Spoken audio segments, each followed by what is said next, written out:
All right, we're live now. Great.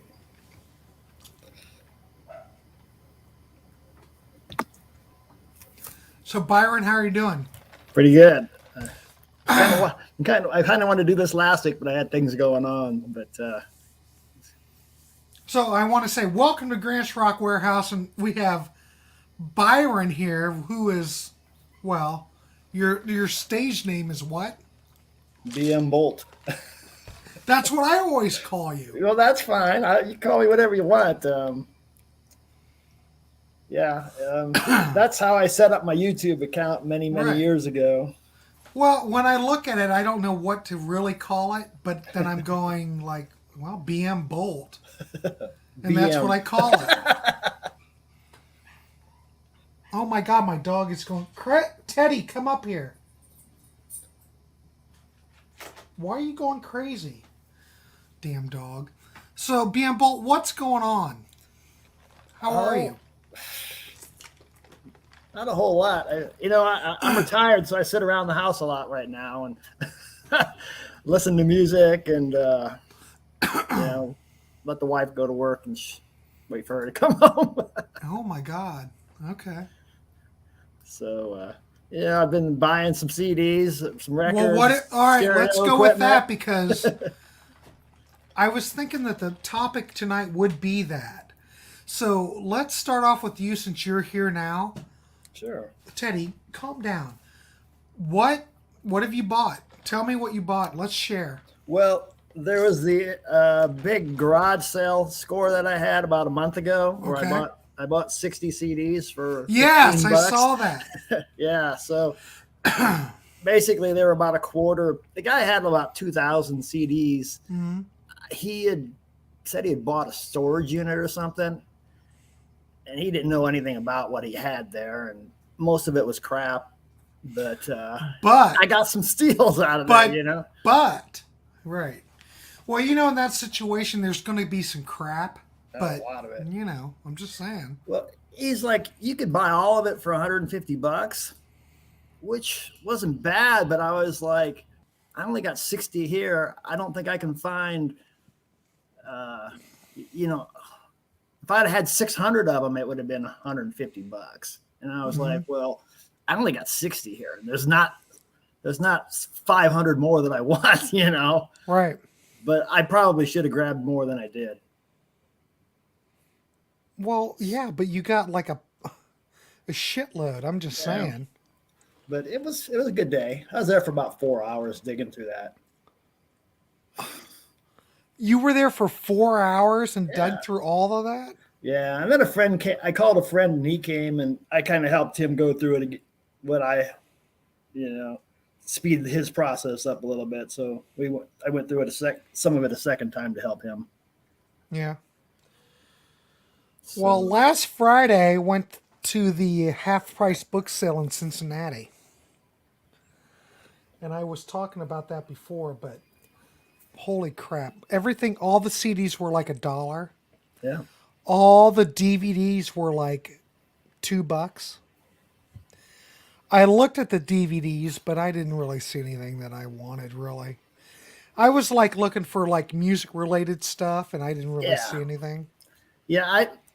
I don't want to buy a bunch of movies, so I'm always looking for DVDs, music ones, and you never see those really. Well, I didn't see anything in Cincinnati, I'll tell you that.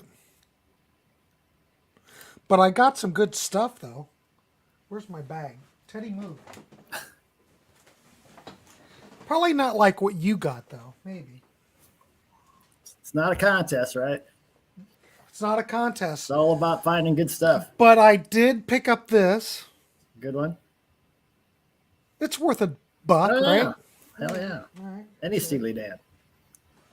Now, do you know the band Kissing the Pink? No.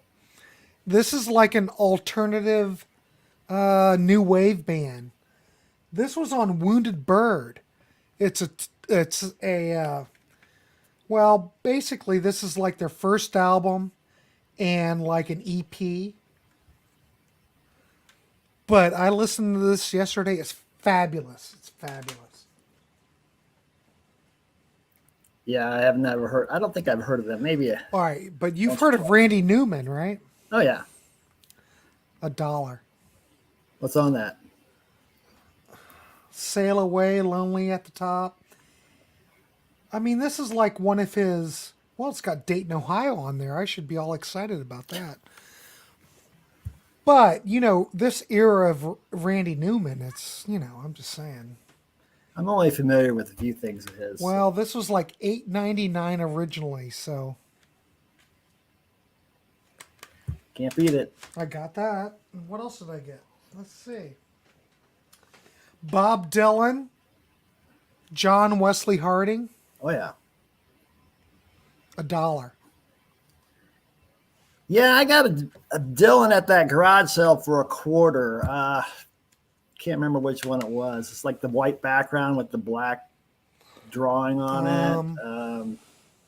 In the 70s. Shit, I'm trying to think of what that is.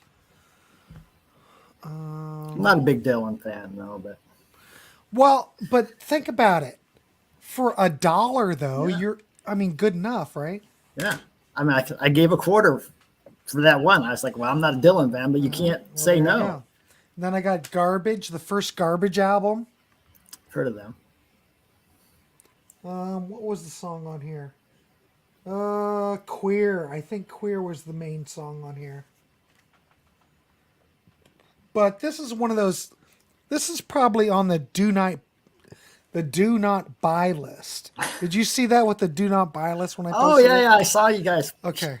posted that, right? I'm gonna. You know what? What the hell? I'm gonna post that right now. I probably got a lot of stuff on that list. Right. So here's the do not buy list. Now I don't think Garbage is on here, but they could be now. But there's a lot of garbage on that list. Well, some But of not it's all of good it. though. Some of it's good, yeah. Well, the whole thing with the whole list is that I don't know. They sold too many copies to begin with, right? Okay, you're right. All the CDs on this list are because they sold too many copies. Pretty much. Sting, Stone Temple Pilots. Well, all of these. I just listened to a Sting and a Stone Temple Pilots the other day Yeah, well, because I got them for $0.25. no, but I'm telling you, you can still find that. It's readily available. Now, back then, I don't know if Garbage was one of those bands, but it's one of those bands now. I'm just saying. But I posted this the other day, the Weather Report album. Oh, yeah. This is from... Holy crap, I can't see it. Like early 90s, maybe? I don't know. The funny thing is with this CD, this was a Japanese pressing, though. Okay. Rumor has it this is a good record. I don't know. I haven't heard it yet. The 70s stuff is all real good. Yeah, I had an think this 80s is album that I didn't really care for. But this you have no... Of course this is good. Oh, yeah. Allman Brothers, the Fillmore concerts, the whole show. Yeah. This was $1. And it was in slipcase and everything. 2 or 3 discs.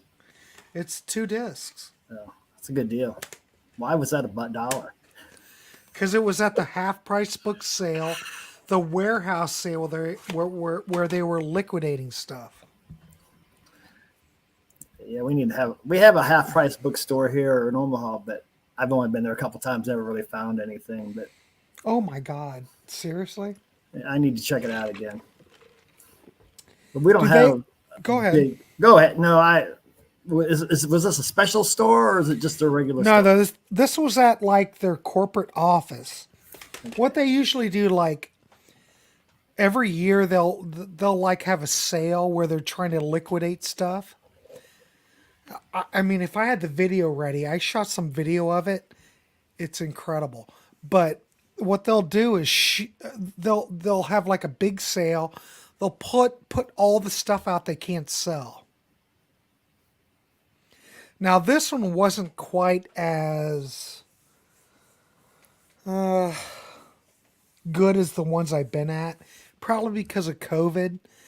But there were some on the past. They would feel like the one in Dayton was like at the university in the basketball court, and it was just totally filled with stuff.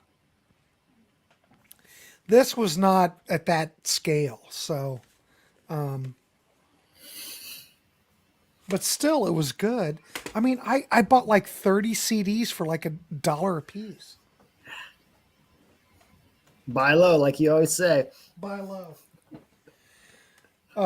This is one that I think that I don't know. The prog people have always Mike Rutherford, Small Creeps. Yes.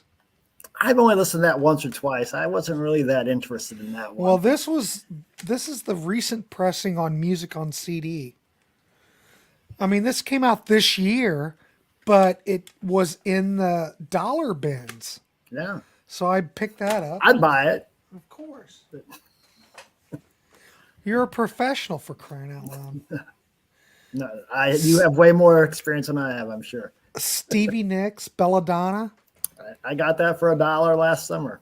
All right. Well, this is the Japanese pressing. Smooth jewel case on the top. I mean, this is like an original one. Target? The Japanese pressing was, boring like this. But you could find the West German pressing that was, pretty, Yeah, I remember you talked about that on your Target episode. Right. That's right. The other thing that I found was weird.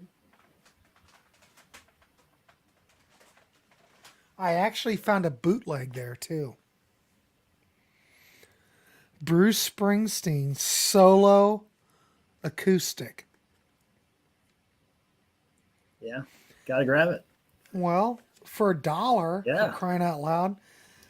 Not that I'm a big Bruce Springsteen fan, but this is one of those Italian, CDs or something. I don't know.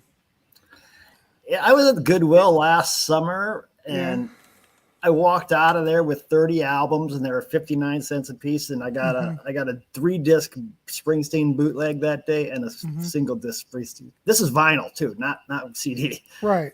I mean, it was insane. So, but this was recorded live at the Count Basie Theater in Red Bank, New Jersey in '93. It appears it's all acoustic. I haven't played it. I figured, well, what the hell, just buy it. yeah. It's hard to say no. Hard to say no. Are you familiar with this? Is that Animal Logic? It's hard to see. The screen's kind of small here. I'll put my glasses on, maybe. Yeah, Animal Put your Logic. damn it, put your damn glasses on. Yeah, Animal Logic. Yeah. That's with Stewart Copeland and Yep, Stanley Clark. yeah. I mean, I haven't seen this in a long time. It used to be back in the day you could find this every now and then. It originally they wanted $6 for it, but I bought it for $1. I haven't heard it since it came out, so. I think I heard it once. I don't remember. Well, you got Stewart Copeland and Stanley Clark. I can't imagine it'd be that bad.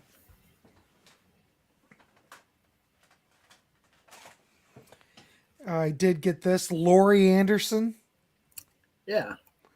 Strange Angels. That was $1. Adrian Blue or Gabriel on that album? I don't know. We'll look.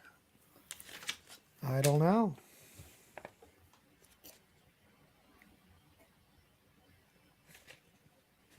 I'm pretty sure that she's worked with both of them.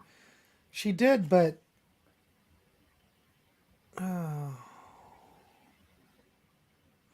the problem is that the text is very small, and we have that problem. Yeah. It wasn't a problem 10 years ago. No, it wasn't, but it is now, and I don't know.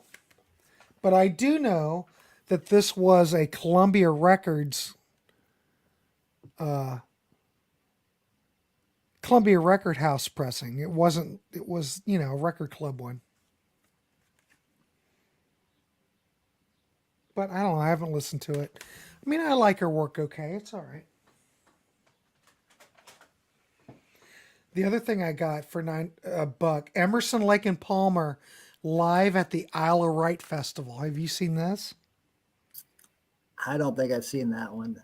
Is that a double or a single? It's a single, but Well, so it's got one song or two songs on it then. no, it's got 6 songs on it. Wow.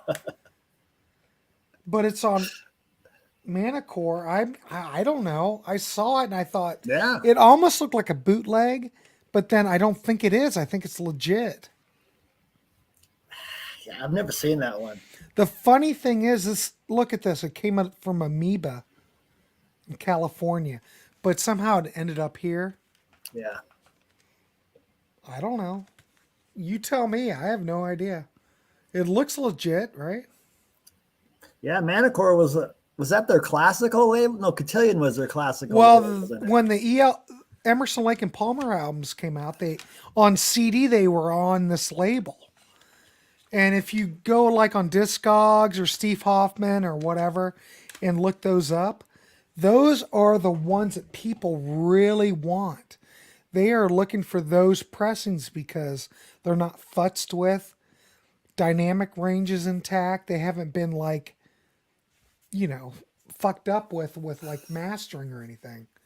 But this, I don't think. I don't know. This could be a boot. This is 1997. It's not associated with any major label. I don't know. It's weird. If it's on Discogs, it's probably legit. If it's not on there, it could be a boot. Well, I'm looking at the inner groove here. I don't know. It's Preston, Florida. But I don't know. I've never seen this before, but I figured it's worth $1.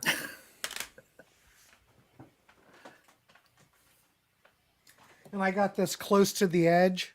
Yeah. Yeah. I already have this already, but we have a comment. Hold tight.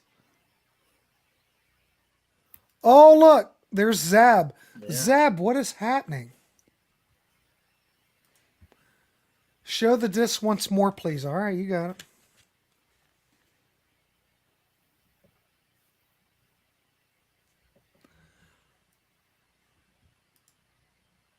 Zeb says it's an official release.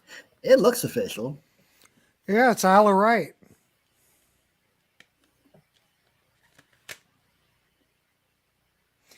Well, it says 1997. I don't know. All right, Zeb, I'm going to get it with what you said. Well, whatever you tell me. But then Close to the Edge, I got this. I don't know. Someone may want this. I'm probably going to turn it over. I've got the Rhino versions of these where, they're all remastered with bonus tracks. But I do know that the original Atlantic CDs sound better. But what do I know? Yeah, I've got an old pressing of that as well on CD. Mm-hmm. There was a bunch of the Yes at that garage sale for $0.25, but I had them all, and I probably should have grabbed them anyway. Well, the thing is, you could turn those. Thing is, you could have turned those I over. know. But this, I found, it was originally $8, and it was for $1. But I'm sure this sounds better than any of the Rhino CDs. I do know that for a fact. All right, here you go. This is fun. Curved Air. Are you familiar with Curved Air? Yeah, is Holdsworth on that one? I'm I'm not very familiar, This is but I like know he was with the them. Curved Air Rarity Series, Volume 3.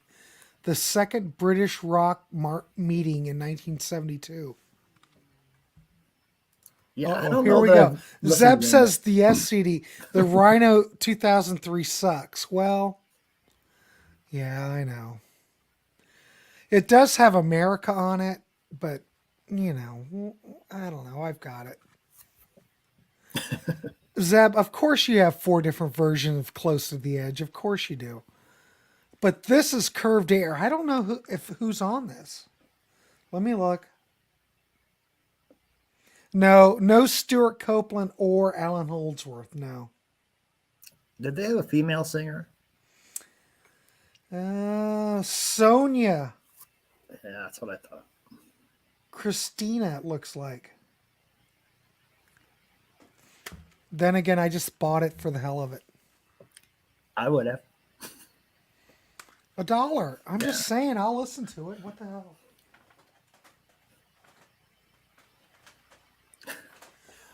This one I kind of chuckled at. The Seekers. You know, Hey There, Georgie Girl. But it's a 2 CD set on EMI, and it was $1. I'll listen to it for the hell. I'll listen to it for that. Those rhinos vary a lot. Topographic is one of the best, but most of them are terrible. Yes, Fragile. The Yes album, Close Relayer. Yeah, but Zeb, are you on the Steve Hoffman site? Obviously you are. Because you're... Oh my God, it's Rock Daydream Nation. Oh, there you go. Peter, do you want to come on? The link is in the link. Why don't you come on? Sadly, yes. Well, what do you mean, sadly, yes, about Steve Hoffman's site? I'll tell you, the Steve Hoffman site has opened everything up for me. I've been on the Steve Hoffman site since 2002, and I was there before that when it was the DCC site. All right, we're going to have Peter here from Rock Daydream. Say that really fast. Rock Daydream Byron, Nation. say that really fast for me. Rock Daydream Nation. There you go, thanks.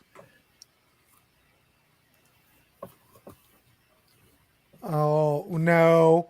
I don't think they brainwashed you. I think they know that's the only place you can go to find out if something is mastered correctly, if the sound quality is good. I don't think they brainwashed you at all. Let's look at something else. You bought a lot of CDs. It was the Half Price Books warehouse sale. Look at this. Smokey Robinson and the Miracles. Going to a Go-Go. This is one of those twofer CDs from Motown. So it's got, what does it have on here? Going to a Go-Go and Away We Go-Go. Now I haven't heard this. I'm just buying it, you know. I'm mostly familiar with the Rolling Stones version of that. I know, but you have to agree for $1. Look, you were buying all this shit for 25 cents. Yeah, I'm not criticizing you. I'm just saying I only know the Stones version. But Half Price Books, they're going to charge a little bit more. So, but for $1, what the hell?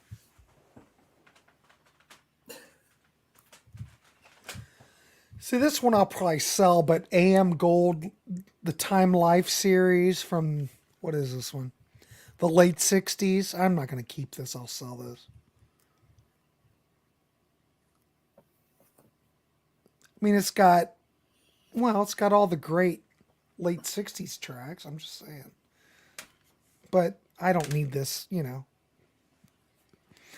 Part of the thing with going to this sale was to find things I could resell, but also things that I want to keep. You know? Do you sell stuff if you buy it? Okay, back in the mid 80s, I started buying and selling, and I did that for about 10 years. Mm-hmm. Go to the record shows and sell and buy, and then late 90s, I probably just stopped buying for a lot of stuff.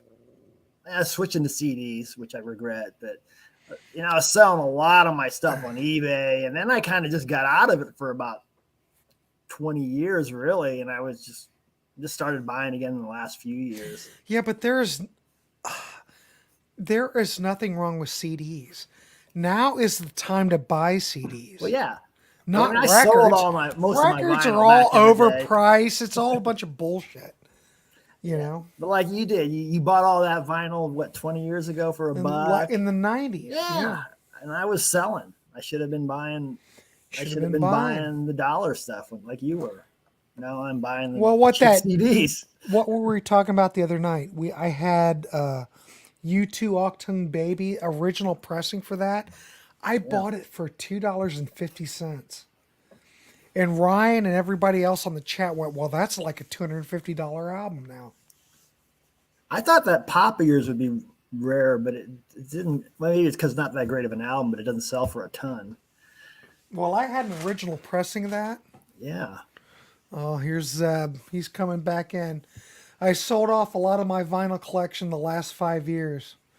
I don't regret it at all. Oh, I get it. Some are real rare. Okay. I bought tons of... Zeb, that's exactly what I'm saying. Yeah.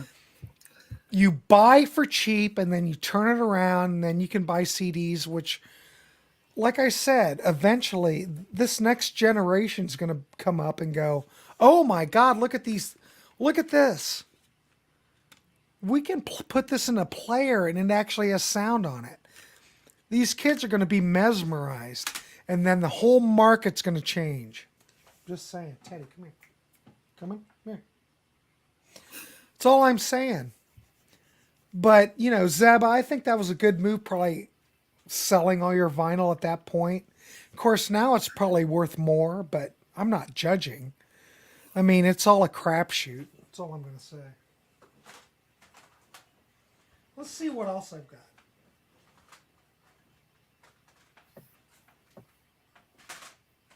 How about the Jayhawks? You familiar with the Jayhawks? No. I was thinking of the other band with Jimmy Thackeray. What were they called? Something Hawks. That's who immediately came to my mind. Oh, I have no idea. But this is the Jayhawks, a rainy day. All right, we got another. Wait a minute. I remember when vinyl. It's Zeb. It's not vinyls. It's vinyl. Oh my God. Here I thought you were a professional, for Christ's sakes.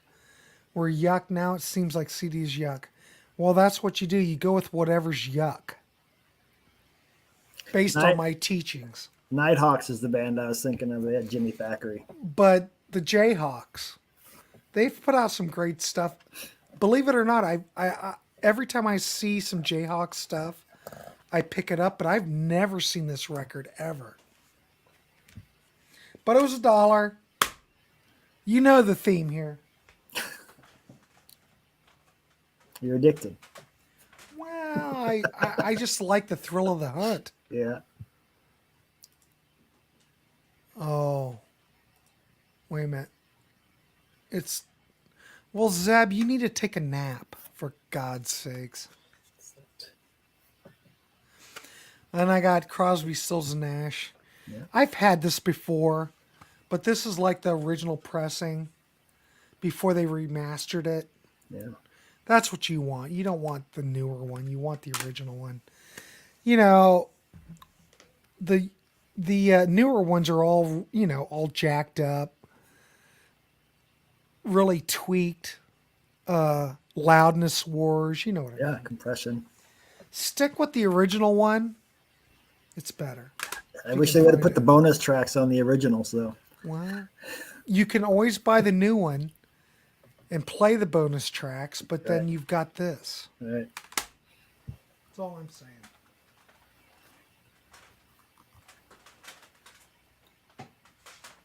How about Alphaville? This, though, this has, Big in Japan was the big hit off of this. This is a later pressing, though. It's got the ugly graphics. This really came out as a Target CD back in the day. but the CD is mint. And it was $1. Just saying. I What's that? I got the remaster of CSN with bonus tracks, but gladly still have the box set too. Great album. That's right, Zeb. You try to keep your eyes open. I'm just giving you crap.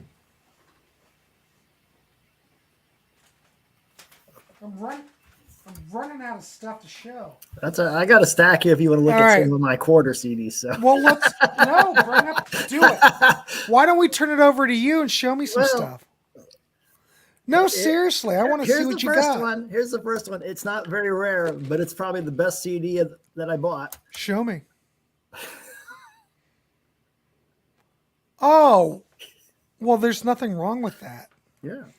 I mean, in fact, Todd and I are going to be doing our Matthew Sweet episode. I think we have it next week, and we'll be doing. Did we already do 100% Fenn? I can't remember. I think you did. I think we might have already done that. Altered Beast. Yeah, we did. See, my brain. If you're not here to remind me, I forget. I've watched a lot of your shows, so. But that's a 5-star record easily. Did I tell you? I think I mentioned he lives in the same town as me. I didn't know that till like a few months ago. So you're in Wisconsin? No, Omaha. He's in Omaha. Yeah, so he's only ever played here in the last few years, like once or twice. I don't know if he doesn't tour much or he just doesn't play here. Well, I don't think Matthew's toured lately. Not since COVID. Yeah. So, but he's been here for like 10 years. Yeah. I'm only aware of him playing here like twice, I think. Yeah, he moved there from LA. Yeah. Yeah, but that's a great record. Show me something else. What else have you gotten? You heard this one? No, I have no idea. Mars Volta, Francis the Mute. That's that one dude. The actor is in that band, right?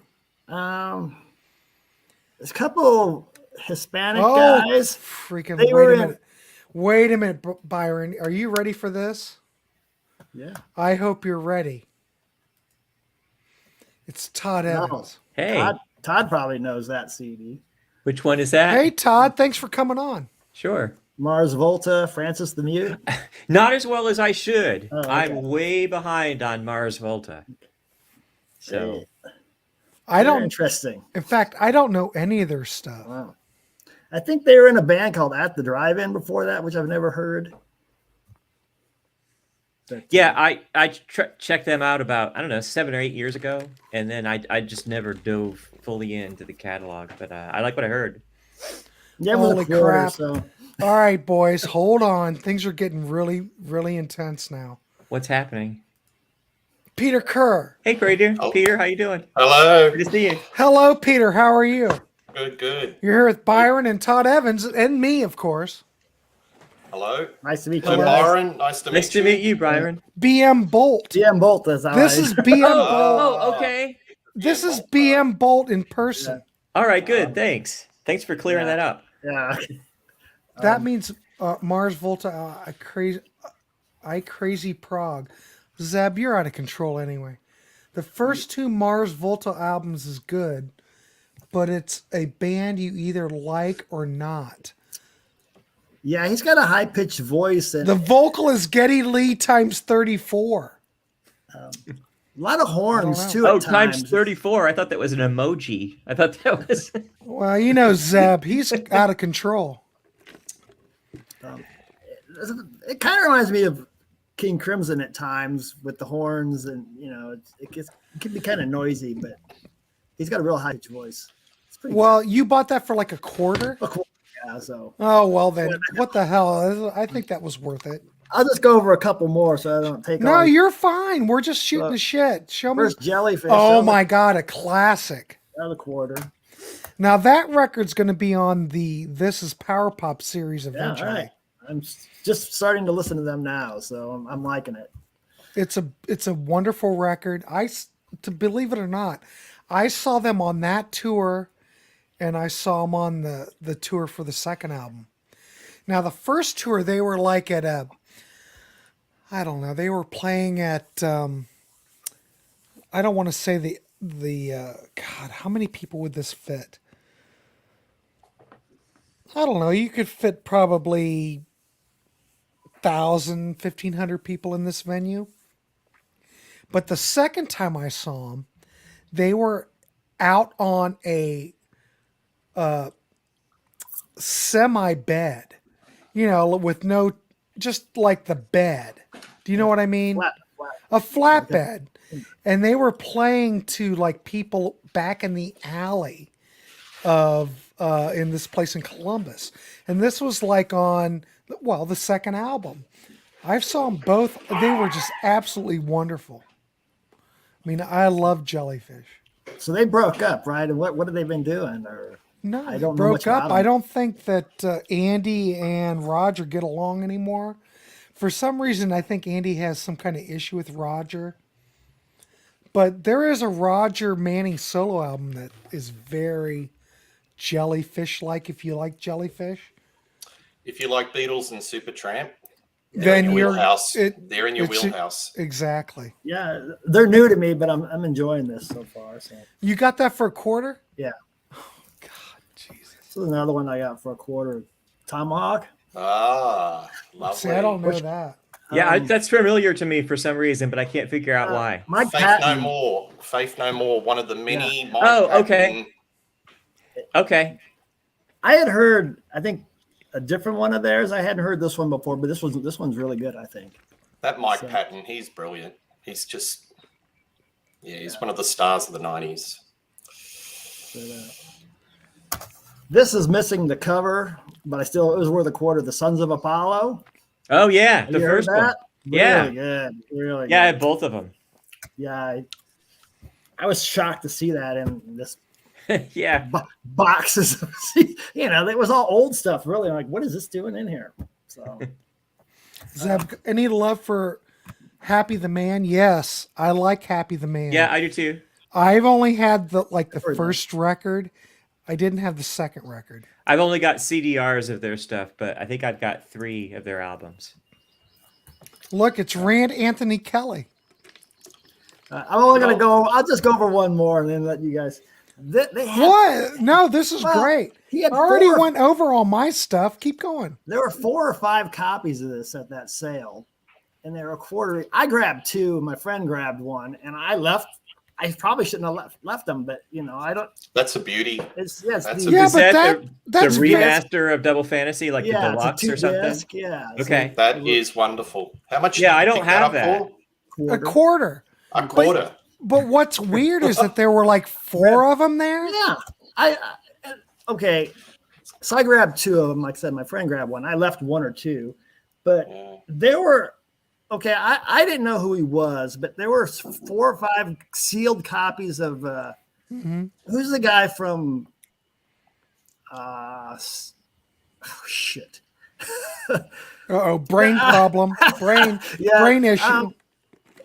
The band who did the theme song from like that 70s show. What's that band? Big Star? Big Star, yeah, right. Yeah. So who's the guy in Big Star? Not Alex Chilton, the other guy. Chris something or Chris. Oh my God. so there are 4 or 5 copies Right. of his CD sealed. Chris They were like Bell. some Chris deluxe Bell. edition. I didn't grab any. Like I don't even know what that Oh is. my God. You should have grabbed them all. I know. My friend grabbed one, but I was like, I should have grabbed them all, but I didn't. What do you do? It just seems weird. I mean, this place that you were at, were they like, Where is this magical place? yeah, were they called like America. did they work like in the industry I don't or think so. something? It was one of these multi-family garage sales first. Oh, of all. okay. But the guy who was throwing it, he had bought a storage unit, and there was just a whole bunch of CDs in there, and he didn't know anything about music. It seemed like. That's a good start. When they don't know about music, Yeah. That is a good start. Peter's right. yeah, you go to a store and they don't know music, that is a win for you. A lot of the CDs had a sticker on them. I don't think I saved any.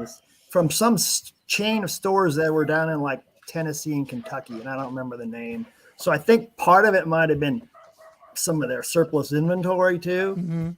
But yeah, I mean, I should have grabbed those Chris Bells.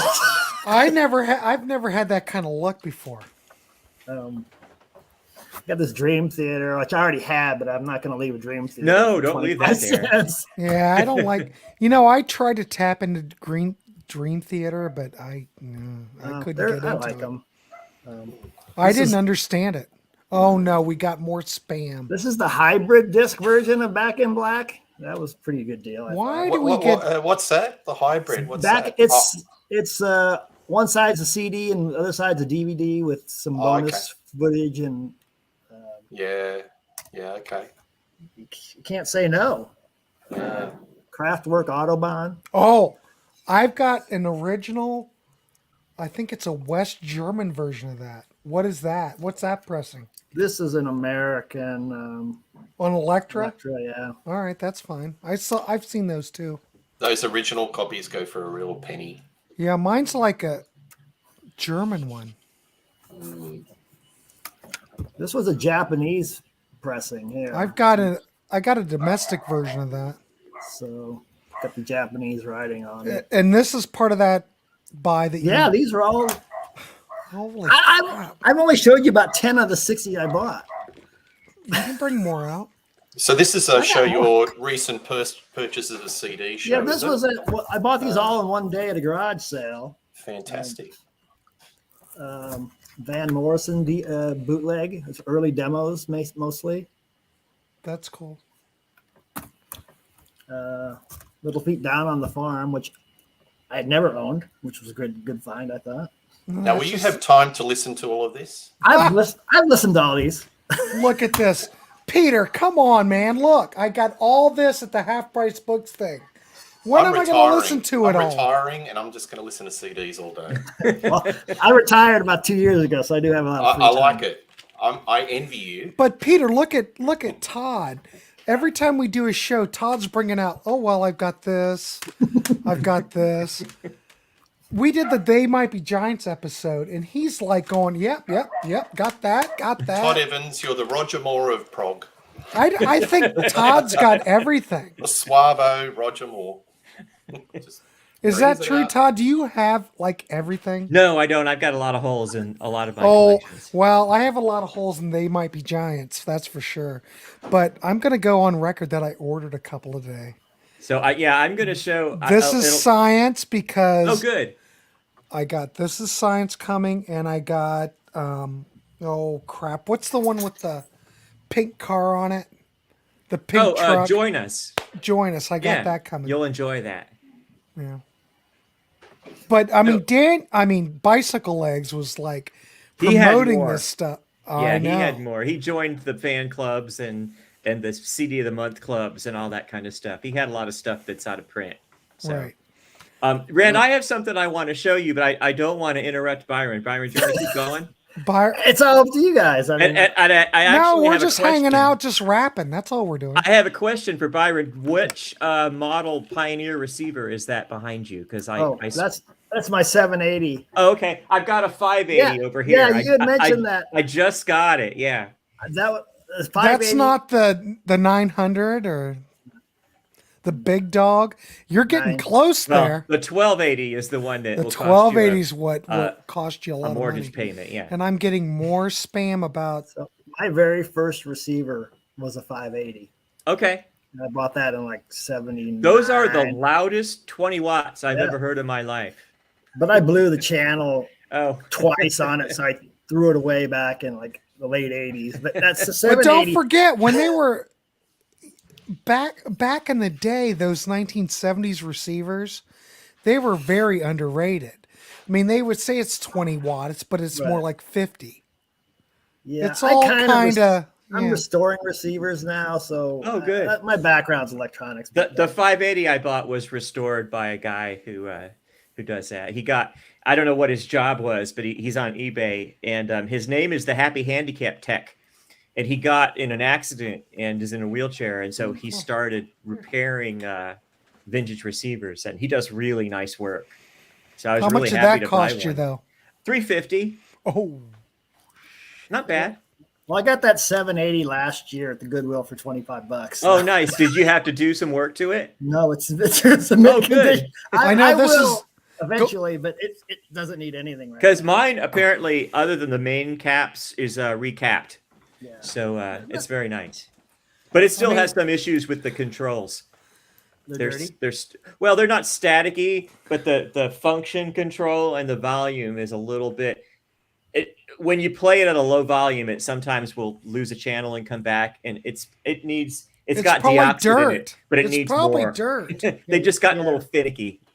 Yeah, Well- you should probably just buy a bottle for your. But when I play it Can loud, for yeah, yourself. I do. I have it's in the Okay, closet. okay.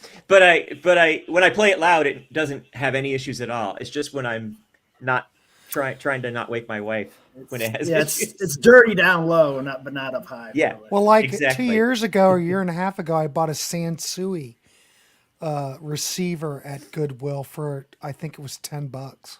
Wow. It was like a 1979. It was black. Yeah. I still have it. It's wonderful. No problems with it at all. It's hard to find good equipment anymore. Everybody's Hoarding jumping it. on it and hoarding it. Yeah, I've got, I don't know, 6 receivers laying around here right now. I think I have 4 You're like my idol. or 5. I might buy a Pioneer turntable this weekend. I don't know. I should've- just got one. You can sort of see it behind me this way, that way, Welcome to the stereo Right. show. right there. There you And, go, Peter. You're right. We're it's- all geeky. I made it my daily driver, but it's got a couple of issues, so it's going to be a display, I think. Yeah. The one I've got that I bought 10 years ago was a Techniques 1200, 11. 1500. No, it's prior to the 1200. The 1100A, which is a manual turntable, weighs like 75 pounds. Todd's seen the picture of it. I've Yeah, it's posted very it before. nice. Yeah, I like It's the table a got lot. a real thick platter like this, and it's all manual. It predates Yeah, the yeah. 1200. Yeah. Can I suggest a CD that you should play on this stereo? Maybe you'd like to look Yes. at something like this. Oh, Oh, is that Metal Machine music? I'm surprised you even have that, Peter. does it matter what you play that on? Yeah. The pooches everywhere will hear it. I think there's some high frequency. Hey, I Grant, want to. I go want to ahead. know why you have that CD, Peter. Oh, it's just some light dinner music. I I like don't think you that. can get that very often. Not very I good. know. I've seen it used before. Yeah. It's on the BMG label, so I think that we need to do a show on it. Wouldn't that be funny? Where we Yeah. analyze Metal Machine music. yeah. Oh well, be pretty tough. But I don't he wanted think to get out of anybody the else contract. I don't He think wanted to- anybody else has done it. I'm just throwing it out there. What were you saying, Todd? Todd, I what were was- you saying? I was going to show you the CD. I talked about it when we were talking about power pop, but this is the Supers Spokane. They're from Toronto, and they've only got a couple of albums, and this is really their best one. And so I had this years ago, and got rid of it, and so I've got a new copy now. But it's one of my favorite power pop albums of all time, and it's got great graphics on it, and I think you'd really like it. So I'm I've gonna try never heard it. send you some MP3 files or something All so you right, can cool. check it out. So many great power pop bands. I think that's Yeah. Well, that's- yeah. that's the thing. The Romantics. You've got to do that sometime. We'll do that. Yeah. But the whole thing with that whole power pop series I want to do is like there are so many bands out there that I even haven't listened to. So I figured I would just throw something out to the panel. They all listen to it. Everybody analyzes it, and then we come back and look at it. Now I started off with, the Raspberries just because they're iconic. That's kind of where everything started. But there are a lot of bands like that. Well, this.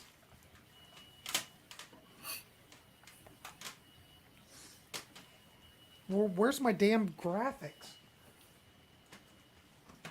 Like, Peter, we were talking about this.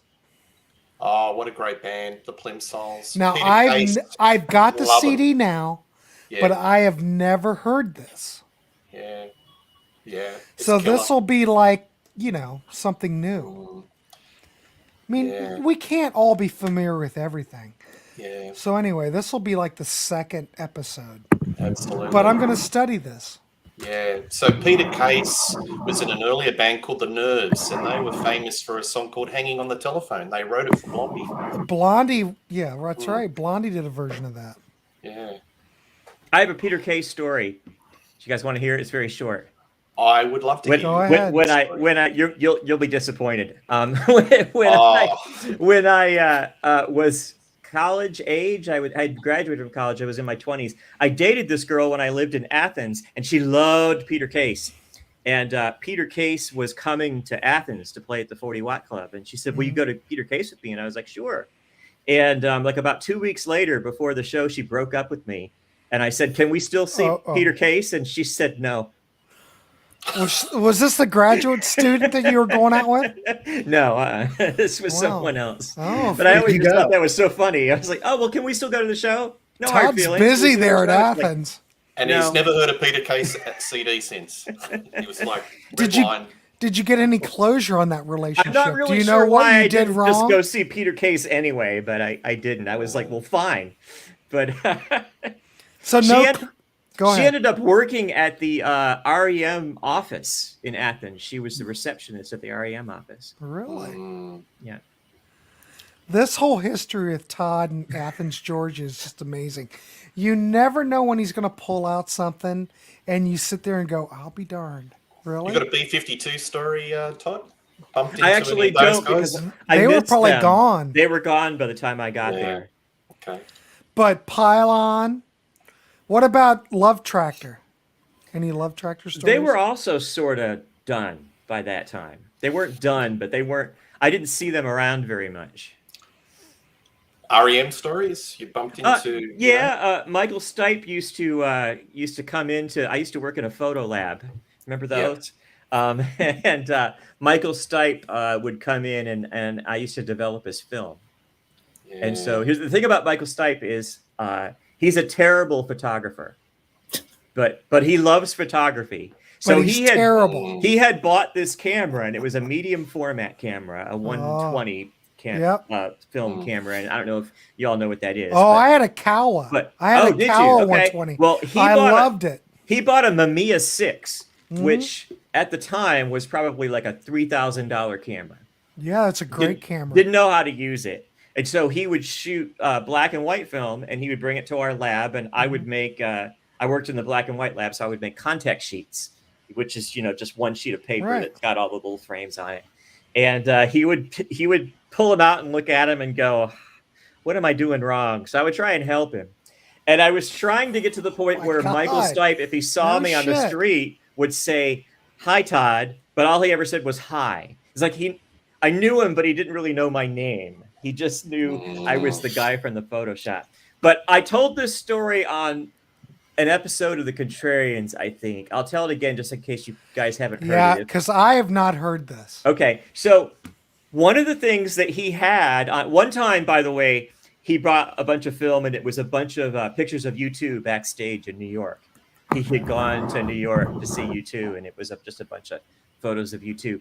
But he had this one photograph that was a picture. He did this series of photos. It was somebody he knew, and it was a pregnant woman.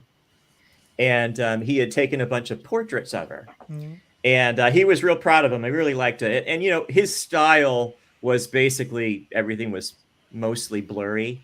But these particular pictures, because pretentious alert. Yeah. Pretentious alert. And it was partly because he didn't know how to use the camera. But these particular photos were nice because of the subject matter. It sort of made sense. So I found out later that he took one of those pictures and cut it out with scissors from the contact sheet. So it's a photograph about this big, 6 centimeters by 6 centimeters. He glued it to a block of wood.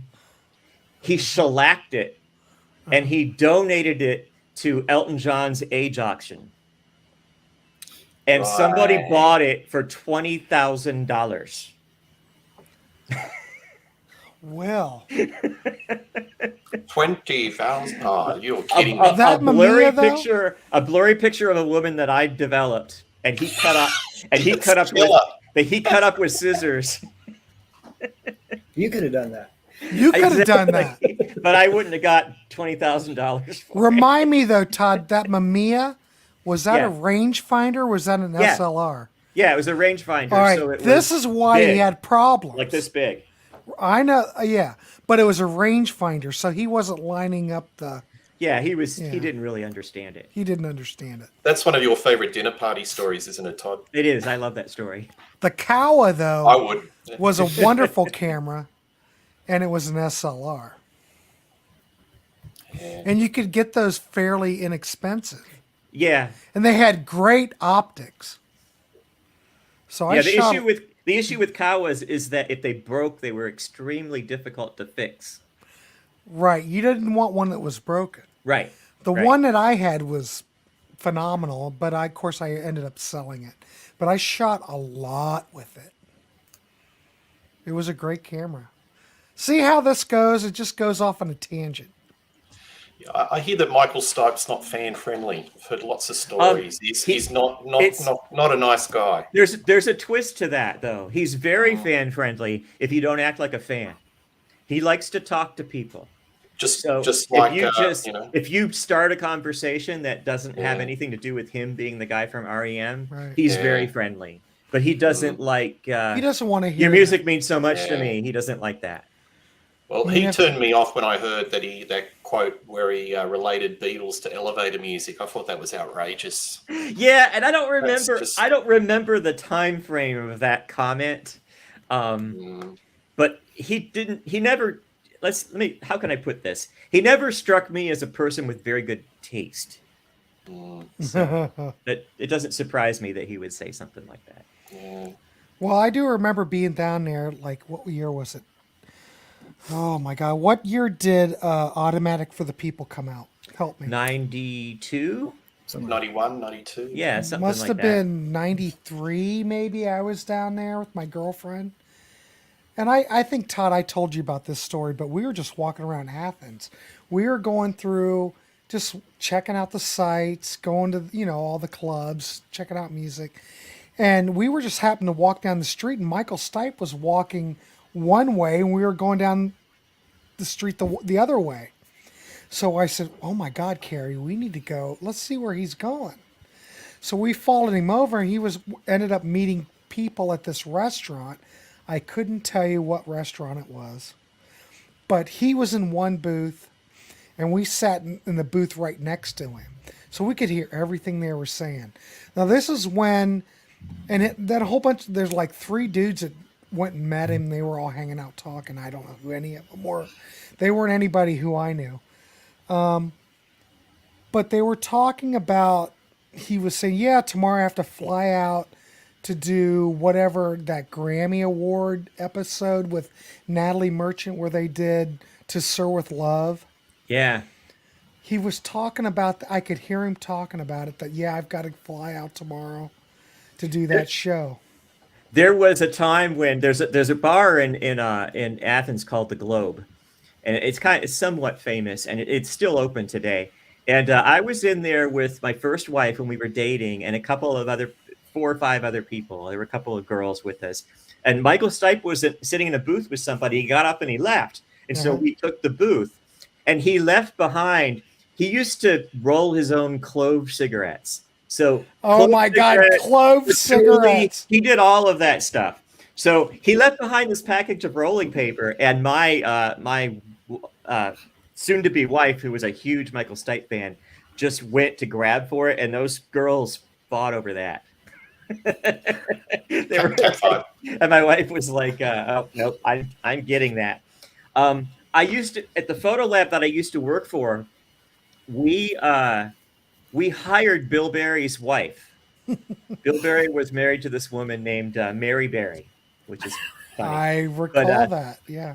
Anyway, she was looking for something to do because he had gone out of town to record Out of Time.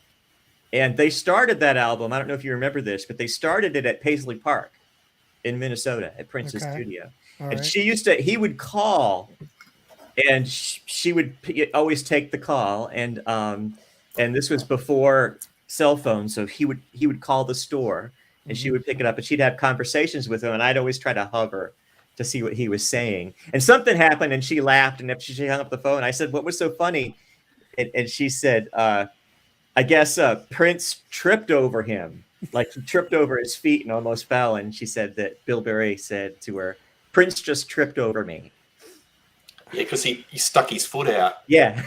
He was a mean guy. Wow. So I always thought that was kind of amusing. I didn't know that they started recording that at Paisley Park. They did. They started it there, and then but that's not where they finished it. 1 degree of separation, Todd. Yeah, I don't know, but that's not really that much of it. That's not really a very good degree, though. Yeah. I'll tell you though that, but Out of Time tends to get slammed. But I love that record. I don't know by who, because I love it too. Yeah, He but you got, find that all the time in the cheapy bins. It all You do. goes back to the cheapy bins, but you find it all the album. time. But it's such a great record. Grant, you know the album that you see prolifically in Australia in the REM catalogue in the cheapy bin is Up. I tell you what. Okay, Well, that's no, I thought it would have been I don't have that. in the States. It's I'll never see it. Monster. Monster. Up is sort of, Yeah, up is sort of well, rare, but I have to Monster all the say time. I'm not an REM connoisseur, but that is unlistenable. I have tried to listen to that album twice, and it is. I just listened to that the other day, and I was like, God, this is boring. It's a touch Yeah. experimental. I'm praying. You just for you. hold on for a second. It was Here boring. we go. We've rolled somebody up. But I actually do like Up, but it's definitely at the Terrible. bottom. It's near the It bottom is for sure. unlistenable, Todd. It's unlistenable. Yeah. I mean, But it's Monster like was, I funeral think, music was or when it was something. starting to. I go agree. down. Yeah. Monster's probably my least favorite. So Monster, You may be able to find Monster in the cheapy bins for nothing, but Not the the vinyl.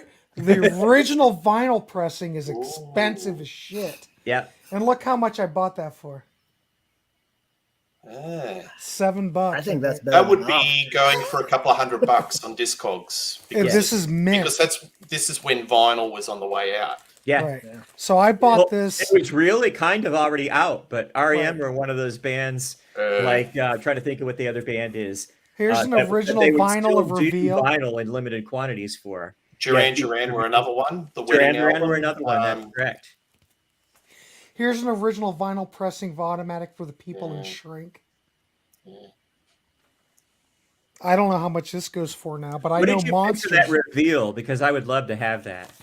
How much did I pay for it? Did you remember? You're not gonna like it, but Why? well, you're gonna. I did like $1. No, it was more than that. I got this in 2006 for $8. Wow. Yeah. But how often do you see original pressing of this? No. I never. I never see their last 3 on CD used anywhere. Yeah. And, you know, Up was everywhere. Not Those here. are the last I don't see 2 it. or 3 are still in print, and they've changed labels. They're not Warner Brothers anymore. A different label has picked them up. Well, And what it's label is still that? print. Hang on, I'll tell you. All right, Yeah. let me see what else I got. Hold on, I got more shit. God, this is fun. Okay, welcome to Well, Grant's you take over Warehouse. there, Pete. I'll take over. Concord Bicycle. I'll have to tell him again when he comes back.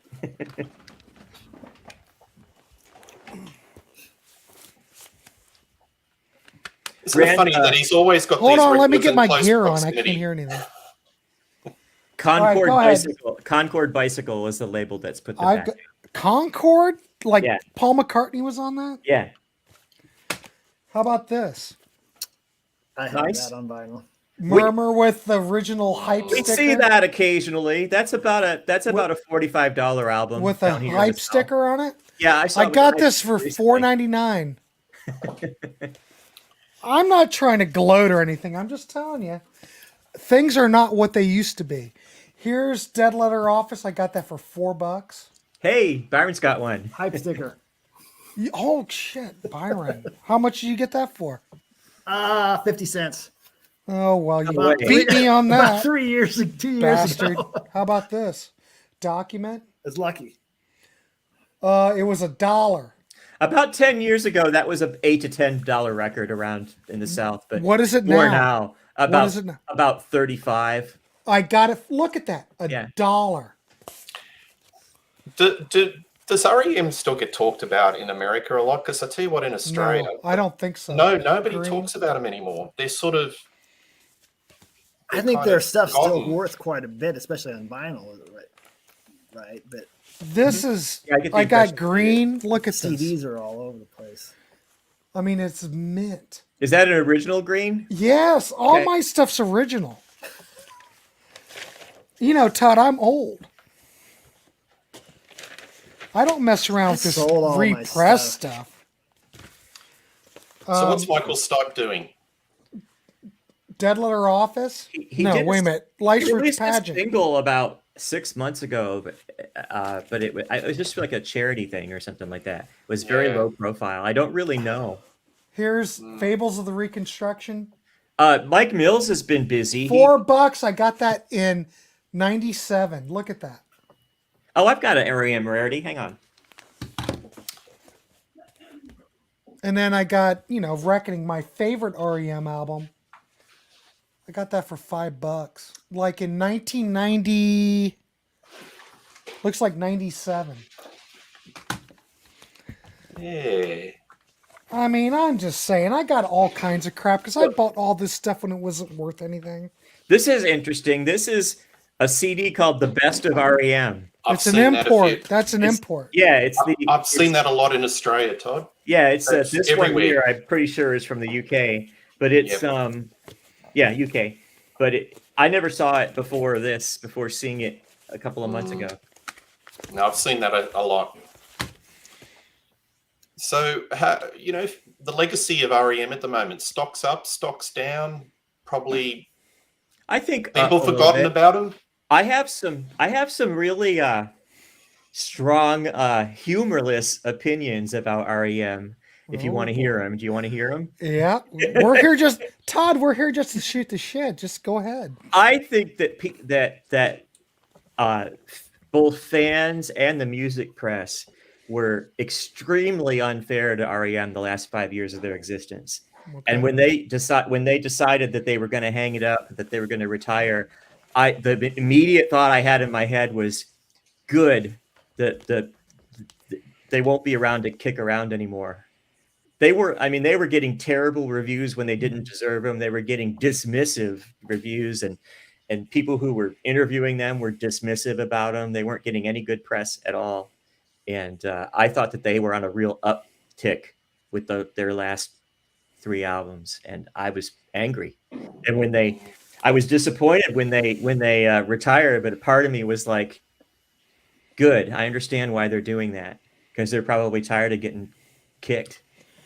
Well, I think once Bill Berry quit, But they were making good records. They were making I get it. Yeah, good for sure. They were writing good songs. They were making good records, and every one of them was getting panned, and every one of them was not making as many sales as they suspected, and they had scaled back everything. And the last 2, I think, are really exceptional. Yeah, but those ones I that disagree. nobody I liked, think that Up is terrible. Yeah, I don't like it. yeah, but that's just Up. I mean, what do you think That was about one of the After last Up? 3, right? No, Up is like, there are 5 after Up, I think, because there's Reveal, and there's Around the Sun, and then there's hang on, Accelerate. I kind of checked out I had to get my after graphics Monster out. for the most part. And then there's this. So there are 4 after Up. Oh. All of them better than Up. Yeah, but I think that Up may have killed their career a little bit commercially, because there were no hit singles on it, and it really did skip it worldwide. was a lot more experimental too. But the single from Up is a song called Day Sleeper, and that song is really good. Ooh, silence. No, Day Sleeper's a great track. Yeah, that's a really good song, and Lotus is a good track too. But Lotus I like. That's the song I remember the most out there. But it gets better, and Accelerate and Collapse Into Now are very good. But a lot of people didn't hear them. They just thought, "Oh, REM sucks now," and didn't even listen to them. Yeah, I've got those CDs, but I don't have the vinyl version of those. All they need is a song on Stranger Things, and then there'll be Yeah. an uptick. Exactly. Kate Bush stocks up. But I Metallica stocks up. actually think that they should reform. I kicked around the Peter- idea of starting a Twitter account that was called Reform REM. Speaking of Kate Bush, I did a Cheapy Bin episode with Nick, and I picked this up for Washing machine. $2. Washing machine. Love it. Love it. And I took it up to the counter, and the woman at the counter running the cash register said, "Oh, I didn't know we had any Kate Bush." I said, "Yeah, you've got it in the Cheapy Bin." And she was going to go, take that back. I'm going Almost. to make that Almost. $10. I mean, it's a 2 CD set. It's got the booklet. It's got everything in it. It was I think it was $2. Have you played it yet? Not yet. I've got It's all this. magnificent. I've got all this that I'm trying. Oh, Right. No sound. Okay. Mike's out. Shit. there. You got to watch out where you put your hands. So, but I've got all this, you know. You know what I think is really funny Peter, about, you know the struggle. Come on. you know what I think It is is- funny the about all struggle is that real. The struggle is real. that running up that hill thing is that when I was in college, that song was on MTV so much that we actually made fun of it because it was on it seemed like it was on every 2 hours. We would sit down to dinner. I had 3 roommates, and we would eat dinner like pizza or whatever. And we always joked that whenever we were eating, Running Up That Hill came on. And then we were like, Running Up That Hill comes on all different times of the day. It was popular. And when I hear people say, oh, well, it's popular now, it wasn't popular then, I'm like, yeah, it was popular. It was Yeah. very popular. Well, Is that- I think you get a song in that show. It's like printed money, isn't it? Every song in that show is just uptick. I like Metallica. I was just talking about them a month or two ago that I think that where is their career? They're sort of treading water. Where do they go? Master of Puppets, and boom, it's recharting. Just needs that show. Zeb thinks, I think they should have taken a break after New Adventures. You know what? New Adventures is not a record that I'm. And you know what? Yeah, I was just going to say that. New Adventures, everybody likes but me. I think New Adventures is just okay. Crap, Todd. You and I are on the same freaking level. There's a song. Now, New Adventures was recorded in venues during a tour. Right. And so when you look at the liner notes, it tells you. There's a song on New Adventures that was recorded at the Omni in Atlanta, which was famous for having the worst sound. And I remember seeing that and thinking, oh, man, why would you record a song in the Omni on purpose? I don't think It's recording on the Saturday Night Live stage. I don't think the Omni could be any worse than St. John's on the Ohio State University campus. They're probably which is similar. absolutely horrible.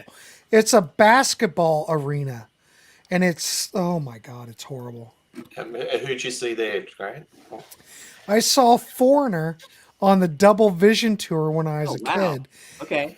So we're The talking real Foreigner. 1978.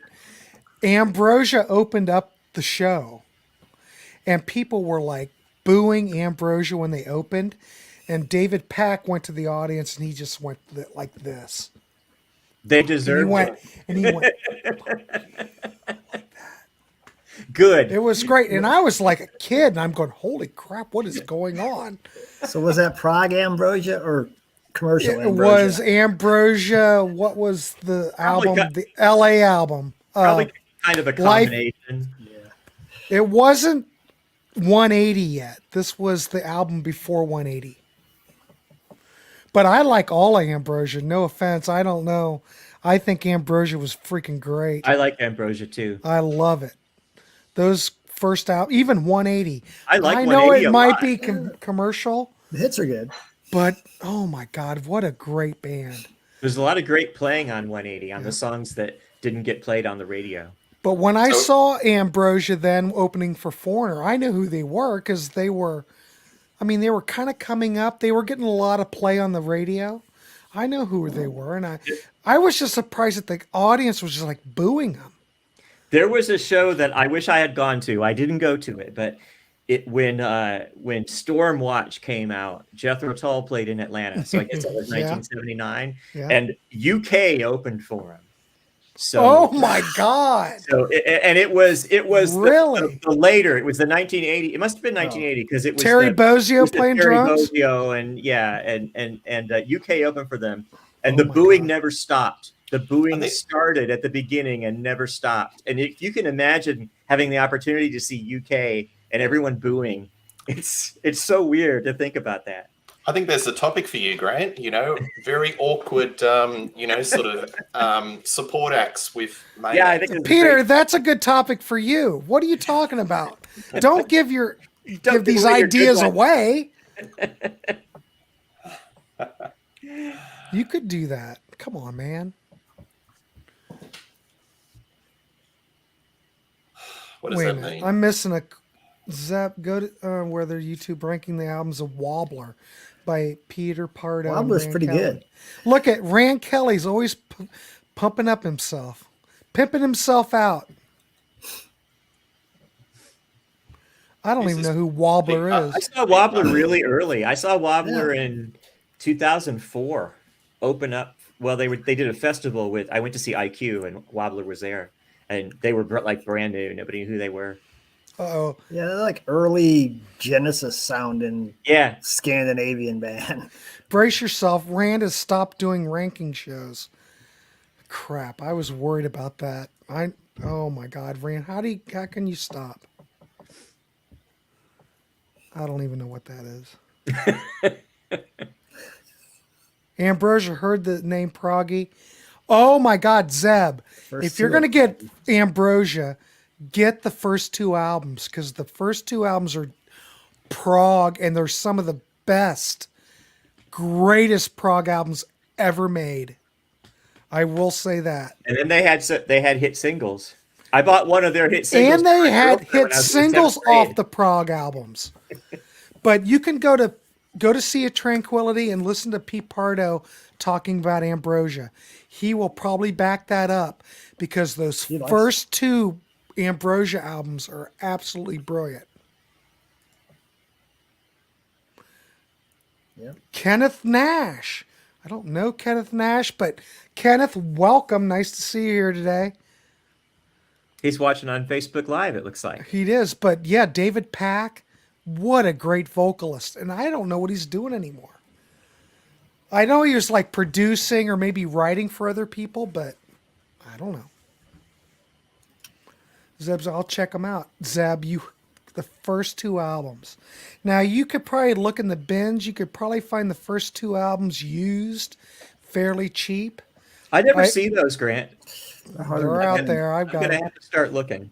But I picked up the Warner Brothers CDs. Now they came out and kind of went out of print. They're kind of pricey, but you can find the first two records if you go to like used stores. You don't have to spend that much on them. Oh, here we go. Pardo's rankings are usually spot on, but he plays it safe. Well, Zeb, I love Pete, but I'm just going to say that I'm not sure if he's ever given anything a bad review. Does anybody go into that fall festival? I might be up there for that, to be honest with you. I was thinking about it. It's going to be difficult and expensive. I but thought we were going might to talk. try. I thought we were Todd. I thought we were talking about that. Maybe. I'm Well, we I'm need to actually talk going to about be this up there offline. already, so I'm thinking of going to it. Where are you, Byron, right now? Where's home? Omaha. Oh, okay. Michael's Matthew Sweet's hometown. Sweet's Matthew Sweet's that's town. Right. Well, it's not his hometown. It's new hometown. Because I kind of talked to Ryan about it, and Ryan's north of me, like an hour or hour and a half, and he might be game for that. I said something about picking you and Ryan up, and my wife said that's way out of the way, and I was like, You're in it. It's just do right it. up "I'll 75. do it." Todd, it's right up 75. It's We just just, not we would on just the have to off cut the way. east once we picked you guys up. Zeb said, "Don't recommend me any sticks." What's wrong with sticks? I don't know. Zeb, what's the problem? I kind of like the first Star Castle, though, and I'm not ashamed to admit it. Well, what was the lead singer in REO Speedwagon that went from there to Well, Terry Luttrell? I just got their second album for $1 recently, so I just listened to that the other day. Holy crap, Byron, you're like the weird. man. It's weird that these things come up and you just. I don't know listen if to I should call you Byron or BM Volt. Whatever I'm not you sure wanna what call you me. want. Well, Hey. you know, you have bicycle legs. You need to call him by bicycle legs. I'm just saying. Hey, Grant, I want to show you. I have been trying to collect all of what the crazy people on the Steve Hoffman forums consider to be the best sounding Genesis CDs. So I'm almost Now done, you've got my ears. Now but I've got Trick is of that the Tail, Japanese one? Made in Yep, Japan. I've got Yep. that. So Yep. I have that. I have Winded Wuthering is just a regular Atco, but It's the same, I do same like it. mastering. I do like it. It And then sounds I've really got- great. And then then there were 3 Target, Oh my God, Westerman. Todd, look at you and then getting all emotional now. Original Just showing Atlantic us. Duke. Is that a Japanese one? Or? No, it's just a regular one. See, and I've then got the Japanese Duke of that. And then I've got a regular Abacab. This Abacab was, I don't know, $2 or something like that. It's the same mastering on all those. And then Fat Boy You three-side guys I've are got resurrecting the CD. with the and It's this got one it's is got cool. Paperlate. It's the original Yeah. Atco, right? This one is cool. This is Genesis from 1983, and it is the That's Virgin not Char- domestic. This is the Virgin Charisma. See that? Oh And my! the It looks reason like I a picked Nimbus. that- It looks like a is. Nimbus It is, pressing It is a to me. Nimbus, and the reason I picked it is because, according to the crazies on the Steve Hoffman forums, the domestic Atlantic copy of this, the stereo separation is narrowed. So, but on the Nimbus one, it's not. So they said that So the Nimbus one is pure. the Nimbus one is pure, and the and then this Look, is even- Zeb's impressed. This looks like a normal, everyday, run-of-the-mill dollar bin Invisible Touch. Is But it Japanese? What is it? made in Japan. Yeah, made I've by got the that. Victor Company in Japan. I've got the same Yeah. one. There's a lot of those out there. Yeah. So anyway, I'm going to go ahead and finish it up and get a We Can't Dance and Calling All Stations. And You know what, Todd? You are so hardcore. But you know Holy what, crap, though? I'm I'm not going to impressed. do the Gabriel era records because I think that the remixes of those are the best versions. Because I think that the original ones are too flawed. The remix really helps those early albums, I think. So I'm not going to go back. No, you don't want to deal with the latest remasters. They're And all for- brick For walled. the Gabriel ones, I do because I think that the original CDs are so bad that the remasters are an improvement. We'll just have to agree to. I don't know about Security. I think Security sounds okay. Well, that's Peter Gabriel. Well, you I meant- just said I meant- Peter I meant Gabriel. Gabriel era Genesis. No, hang on. You know what, Peter? How more geeky can we get? Yeah, I'm not a Genesis fan, so I'm just sort of listening. No, I have the first. I have the first two, the regular, Wait a minute. non-remastered, and then And then BM Volt just went up to get all of his entire Genesis collection just now. It's a Genesis onslaught. and there's my Peter Gabriel 3, and then Is that domestic? Is our it's Japanese? and then my Security is a Target. You've got a Target. God bless you. You know, Peter, that I came up with that term, right? Yeah, and then What this t- is what this term? is the real one. You know what a Target CD is, right? Yeah, I saw your show. Yeah, so I came up they- with that. Copyright. Don't go. It's No, true. copyright. There's no copyright. Don't tell them it looks more like a scope than a Target. It does, but back in the day, I just said, "Well, it looks like a Target," and it caught on, and now everybody calls it that. Back in 2002 on the Steve Hoffman site. Some other guy made a website of all the Target CDs. Oh, I know. And it wasn't Grant. Yeah, but I'm That's how not. popular Did it he was. pay you for that? I just coined the term. He That's didn't all I You copyright did. should have copyrighted it. I don't care. There's all these other guys. There was another guy back in the day when we first started collecting them. Nash Reed and Ralph. These guys have kind of disappeared. And then there were other guys that just kind of took the flag and ran with it. Hey, I wanted to, if you don't mind, I want to answer something that Zeb said. He says Which that one? he's got an early Duke, the one that's up now. Yeah, And go ahead and he answer said it. that there's an issue with it. The one that I have, the Atlantic Duke, and I don't remember what side it is. I think it's side. No, actually, for Duke, I think it's the whole thing. The USA Atlantic original copy of that Mhm. on CD is reversed, so it's AB reversed. So the left channel is the right channel, and the right channel is the left channel.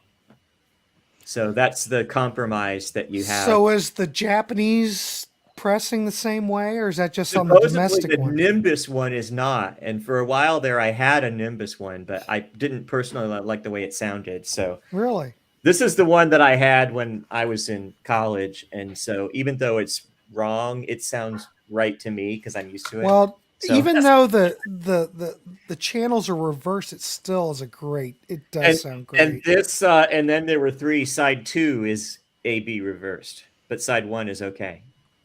God, you are such a geek. Trespass and Nursery I got remixes that are from very Steve nice Hoffman alternatives. forums. It I was- know, because the Steve Hoffman forums are the gospel. Do these guys know what those are? Do you know what those are? Okay. Peter, Yeah. you don't get on No, the no. Hoffman forums? No. It's originally Steve Hoffman is a mastering engineer. He worked for DCC and then he did Auto Fidelity. He might have mastered stuff for, I think he did mastering for Let's say goodbye. Razor and Kenneth. Hi, Tie. Kenneth. What? Kenneth is saying goodbye. Thanks for coming on. Kenneth, hey, thanks for coming on. Please stop back in. I'm sorry. And please like and subscribe. Hit that bell. See, I don't ever say that. I'm saying that today. But anyway, so Steve Hoffman is a mastering engineer. He's done Razor and Tie, Audio Fidelity, DCC. He's top-notch stuff. But he started a forum once the DCC forum ended in 2002. So he started his own forum. But it is pretty much considered the quote-unquote audiophile. Help me, Todd. What would you consider it? The like a almost like a wiki. like a wiki. Like you can. So let's say Yep. this. Let's say you're interested in finding out which Led Zeppelin CD sounds the if best. you type that into Google, it will take you to a. It will take you Okay, to I'll Steve check Hoffman's that out. site. Yeah. And it will tell you, oh, you want this. Yeah. You don't want this one. But because people have already A-B'd them, everybody's looked at everything. It will tell you which version to get. And you will find that all these remasters are all jacked up. No, not all of them. Not the traffic Not all of ones. them. Not the Some of them. traffic ones. But a lot of them are all jacked up. Yeah. Some of them are really good. But the traffic CDs, for one, are absolutely stunning. I will give you that. I'm going to But put you a have bit to of a ju- quick. Yeah, I'm going to But put a bit just of a go. quick. But just go there, and if you're looking for a certain band or whatever, like the XTC, you'll find out the original XTC CDs are the best, the Virgin ones, or the Geffen ones. The original ones, those are way better. Anyway, I have go a ahead. couple of versions. Of Yeah. those. I'm going to put a question to all of you guys. Oh, okay, go going ahead. back in time, first CD you ever bought? Oh. Oh, Peter! The very, for very crying first out loud. CD. This is like an episode. We're wasting an episode Hang on. here. Okay, go Oh, ahead. just a little. Yeah. I can pull mine. Todd's getting his. You hold I'll on. talk. Or- The very first one, I'm pretty sure the very first CD I ever bought was a new release, and it was Night Ranger Midnight Madness, which I think was 84. right. So I bought a CD player fairly early, I think, that if that's the Yeah. case. Well, that's quite early. That would have Yeah. been very much one of the prototypes. The very It was first a one front, I it was a got. front loading technique. So Yep. I don't remember the I had it. It wasn't one of The top tray, loaders. the tray Yeah. coming out. The and you tray put didn't it come in. out on it, and it had a remote. But Todd, it was you ready? Like second generation. Todd, I'm you ready. ready to share? Go I ahead. am. Go. So this is the first one I bought. This is Rush Power Windows, and it's one of the Save it, Todd. Save it. one of the Mercury Ah. Atomic versions. But at the same day, I got it for Christmas, and this was the first one I bought. But on Christmas, my best friend bought me 2. And buying your buddy 2 CDs back in the day when they first came out, that was a really nice gift. And he bought me Thompson Twins Sidekicks and the first Asia album. So those are my Targets? first 3 CDs. The Asia was a Target. Mm-hmm.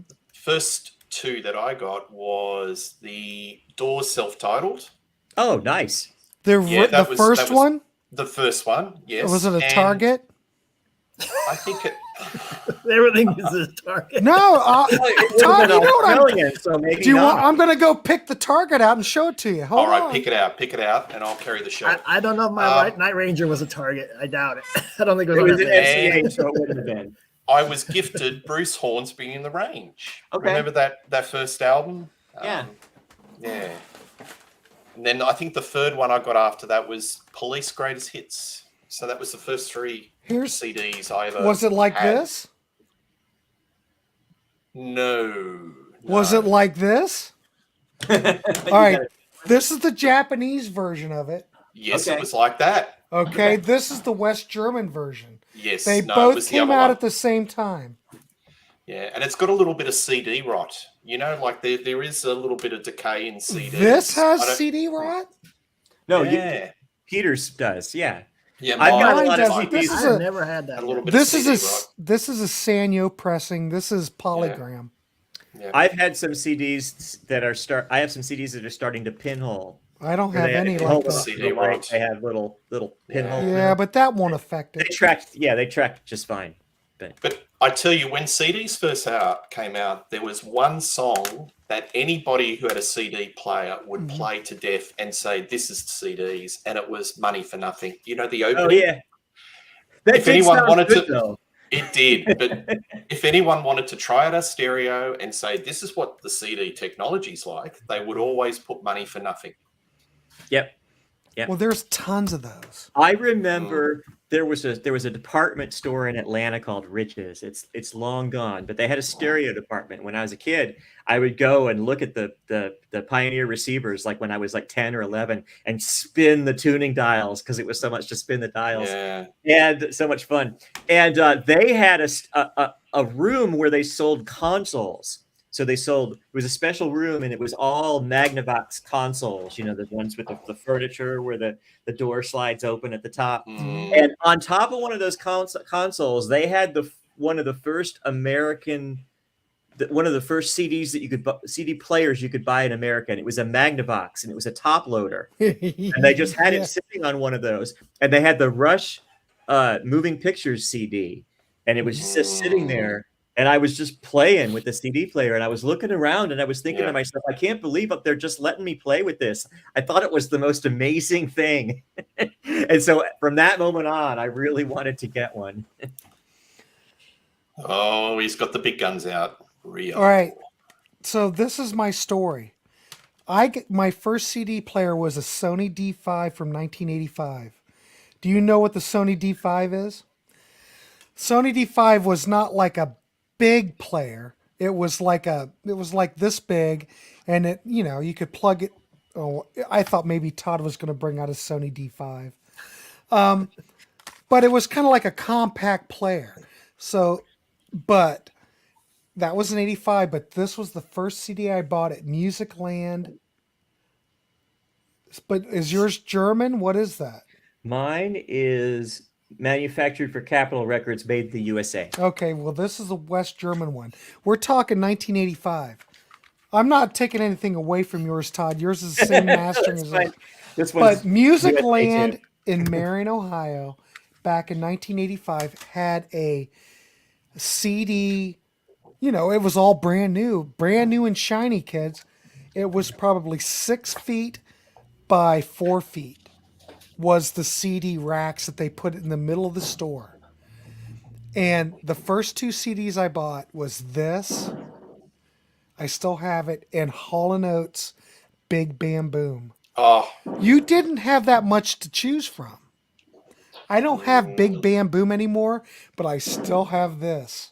why don't you have Big Bam Boom? That's a I don't know. You know, you got to revisit it. It's good. this good is album. this is my thing. You know, when you go to college, think back if you were in college, and then you know you might have a moment where you needed money, and you might have sold things off. Well, that's probably what happened to Big College. I did Bamboo. that like a year and a half ago. Yeah. Todd, though, unfortunately, has been selling all the time. Not anymore. No, I'm not selling anymore. But this is my original CD I bought because I love this record.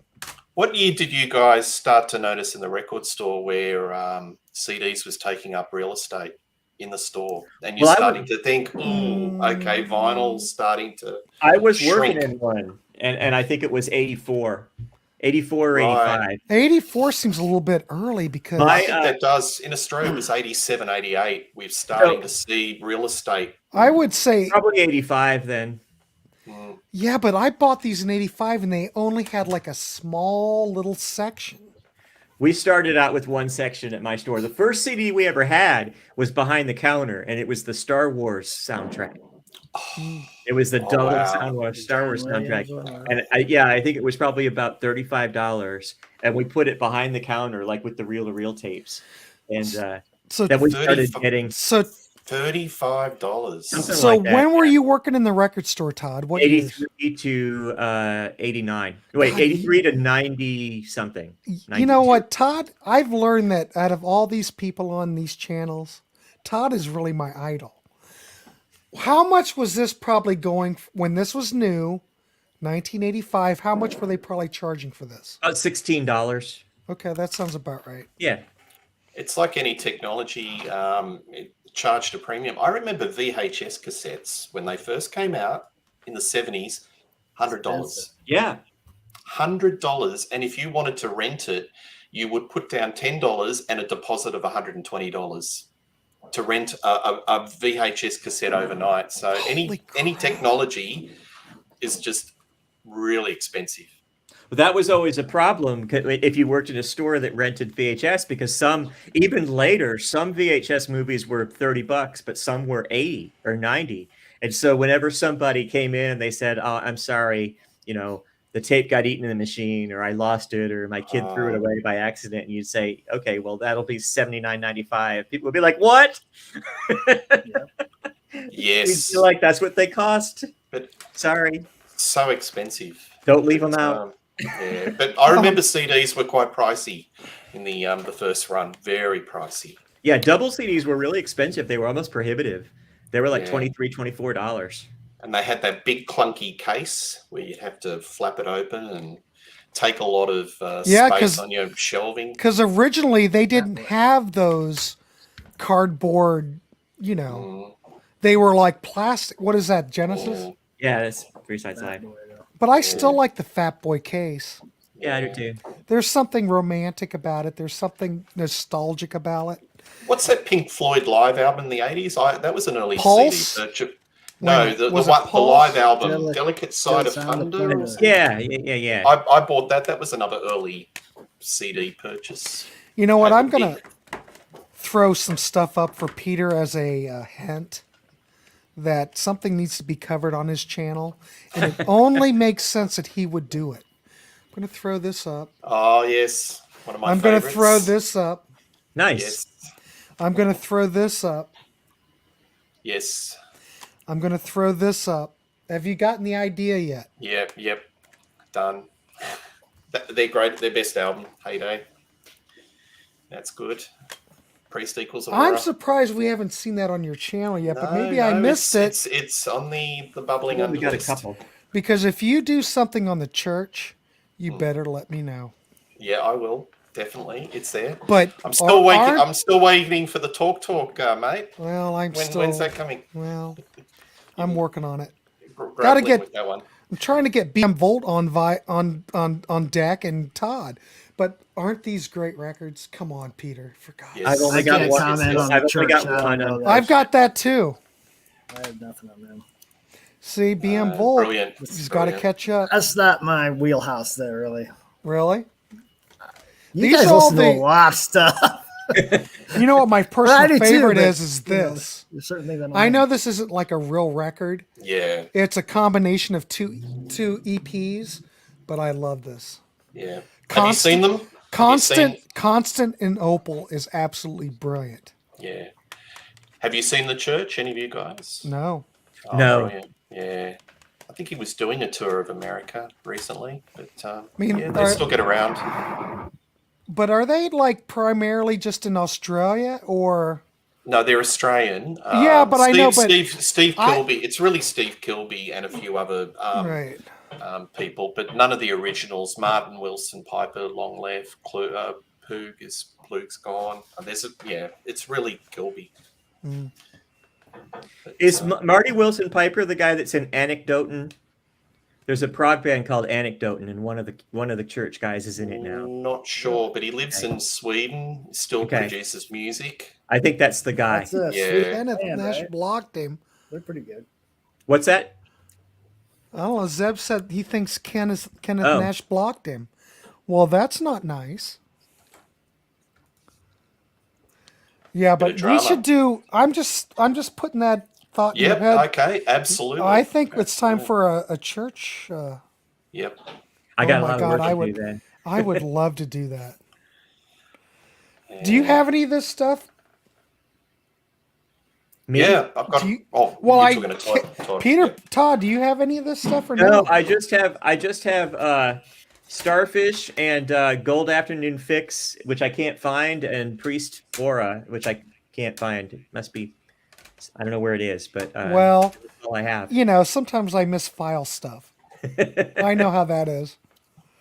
But I keep thinking, I think Church was one of those God. bands that everybody I knew had their CDs or their albums, and so a lot of them I never got around to getting because I heard them a lot, like friends had them and stuff like that.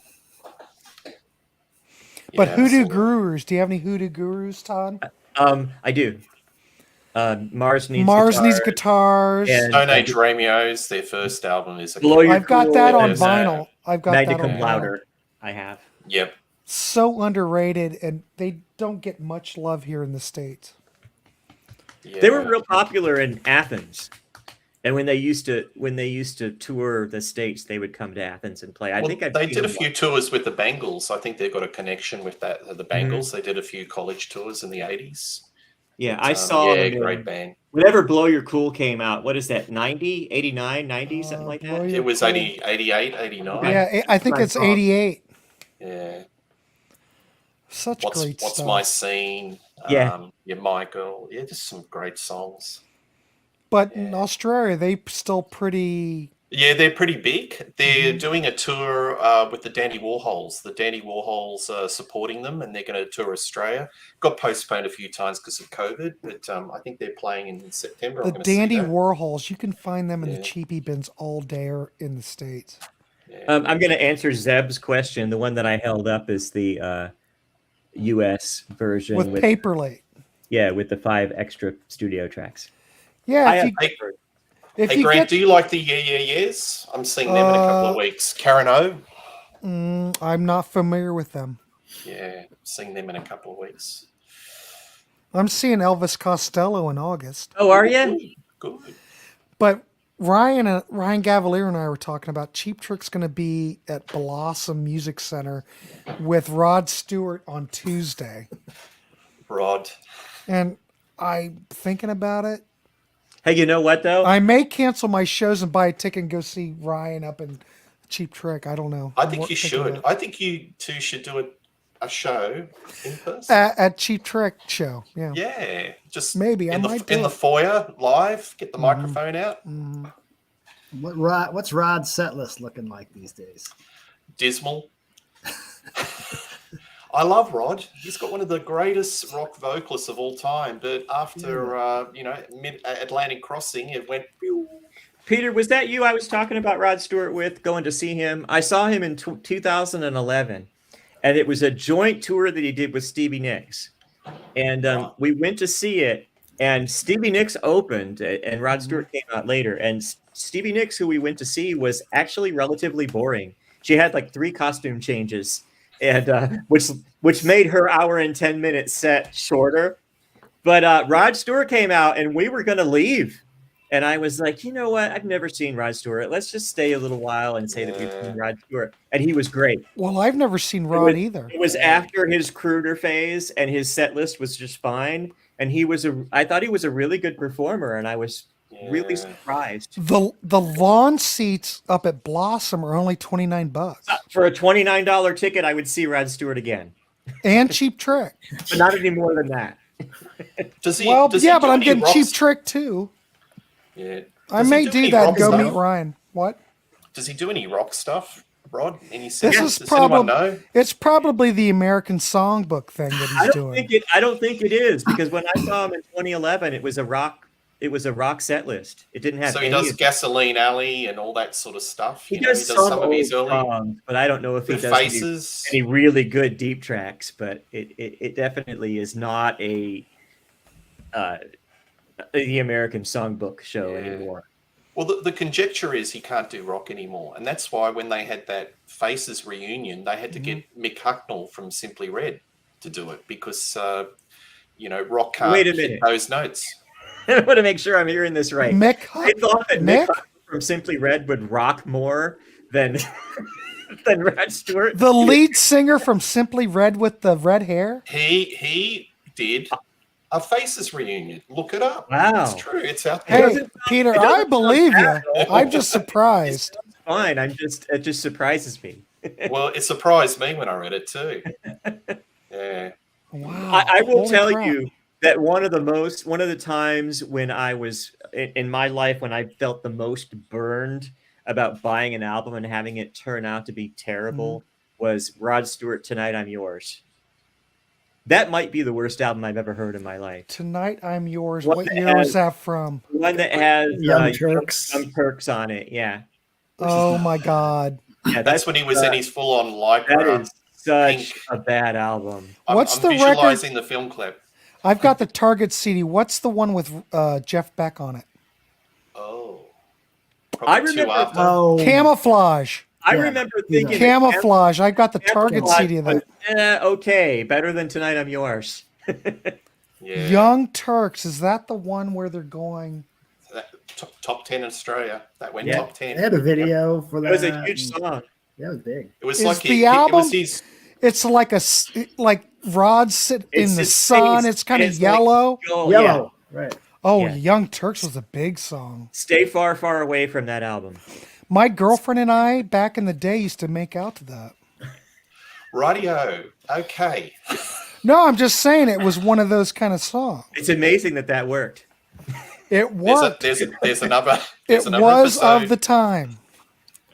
Grant's. I like Foolish Makeout Behavior songs. a lot. Hey, I because still have memories. that was when I Right. came into Rod Stewart. I I'm like s- that one. I'm still alive. I'll just give you that. That's a good album. But That's yeah, a song Young too. Turks I'm was alive. Yeah. I remember sitting on the porch swing.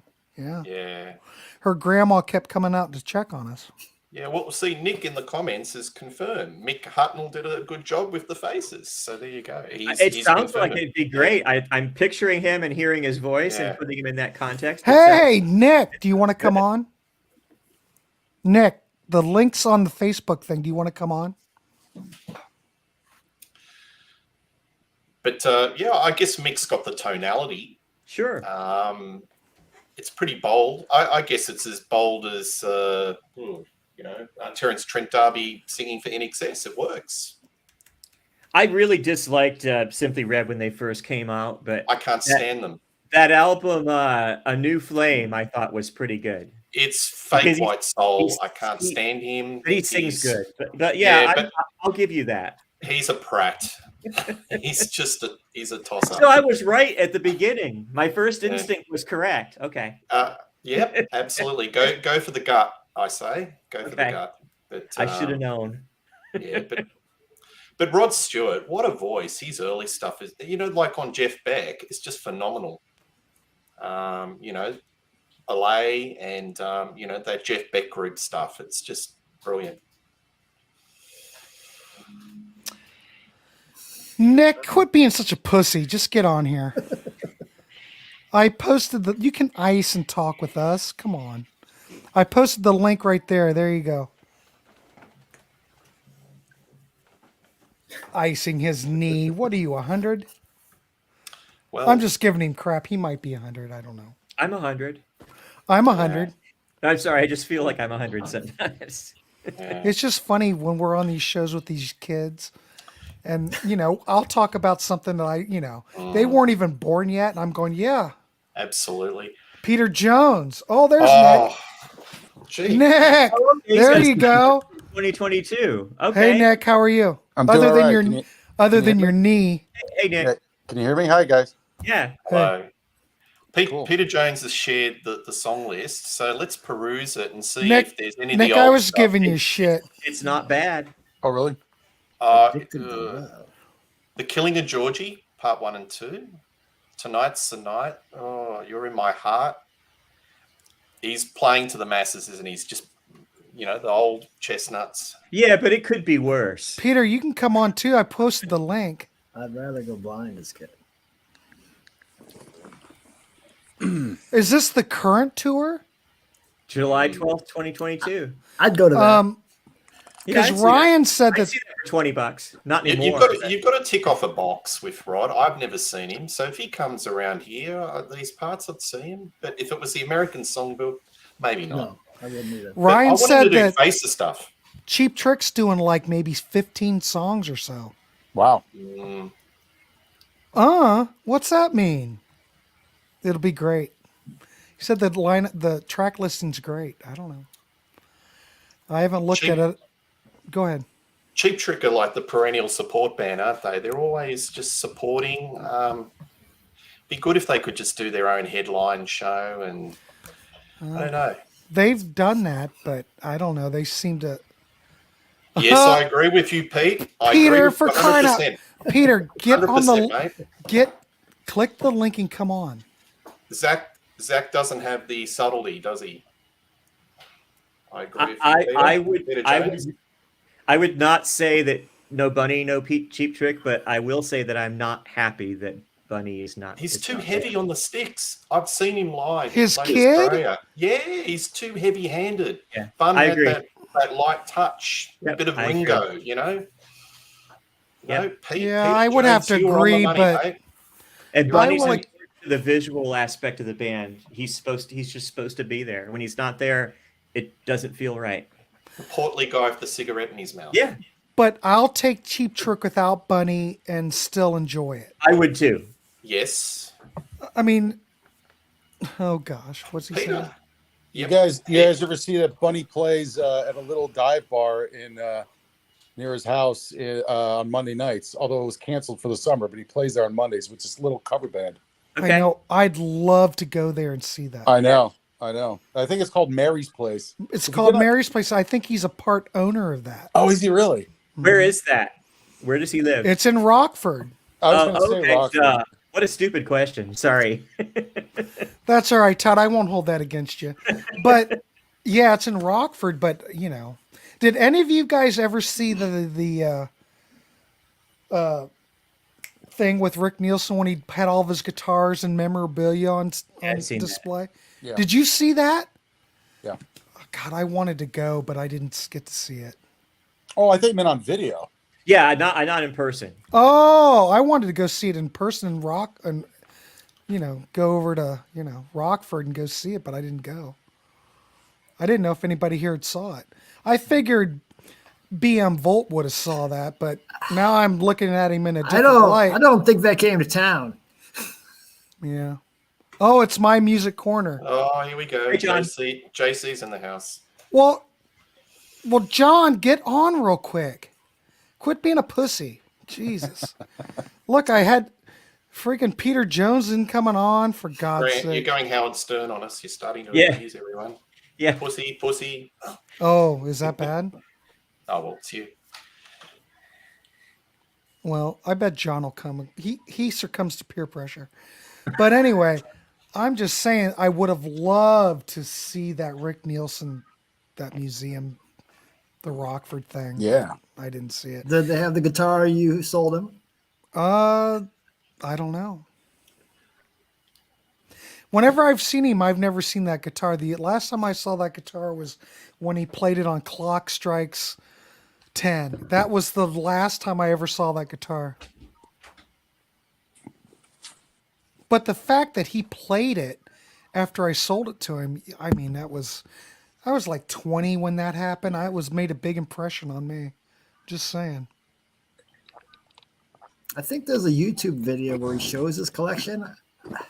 Yeah, there's one where he was going to sell stuff on Reverb, Right. and I saw that, but I didn't see anything on there. I didn't see that guitar at all. I don't know. We're talking 1985. This was September of 85 when that happened. So, I mean, I don't know. Bunny was doing the same thing. He was giving tours of his drums, and then he was starting to liquidate his drum sets about 2 or 3 years ago. Some gorgeous kits. Yeah, he's got a lot of Ludwig stuff, all Oh, yeah. collectible. Yeah, big Luddy guy. But there is a funny story though. When we were when Rick Nielsen was going to buy that guitar, the guy I work for. Oh yeah, well, yeah, John, I have to have you ready for the soundboard discussion. But anyway, my boss that I work for had a 1965 Rickenbacker, a Fender 12-string electric. Do you know what those are? You probably know what that is, Nick. You Yep. know, with the long hockey stick headstock. Yep.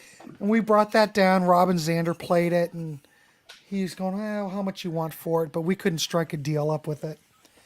But yeah, it was fun. I don't know where I was going with that, but we tried to sell him more than one guitar. But like I said, Rick Nielsen did buy that Les Paul Jr. off of me, though. Yeah. Just saying. So Rod Stewart and Cheap Trick, we agree we would see it. Oh my gosh. This is Wendell G. He's named after a REM song. Yeah. Wendell G. What was Bicycle Legs Cat called? What was his name? I don't remember what his name was. Or her name. I think it was a girl. If cat. you've named your cat after REM, Todd, you might be a big REM fan. I don't know. I am. We've never really talked to REM. Our other cat's name is Nigel, as in making plans for. All right. That I can understand. Yeah, I can understand. Nigel and Wendell. That's good. I don't know. Uh-oh, it's getting quiet. Are we done talking? Are we done? I'm going to hop off soon, but I don't know. you guys can keep going. I mean, we're just shooting the shit. That's all we're doing. It's nice to meet Byron. Yeah, Yeah, it's good to meet Byron. you Hello, guys. hello, Byron. I'll try to maybe do this again. What's your favorite band, Byron? Wow. Hit me with 3 bands. Okay, so going way back to like when I was young, I'd say the band that stuck with me the longest and I've always been a huge fan of was Thin Lizzy. Yeah. All right. Cool. I'm a really big Zappa fan. Mm-hmm. My favorite guitar player is Gary Moore, who oddly enough was in Thin Lizzy Yes. a couple times. I'm Very not good. into probably as much of the alternative pop stuff that you guys talk about.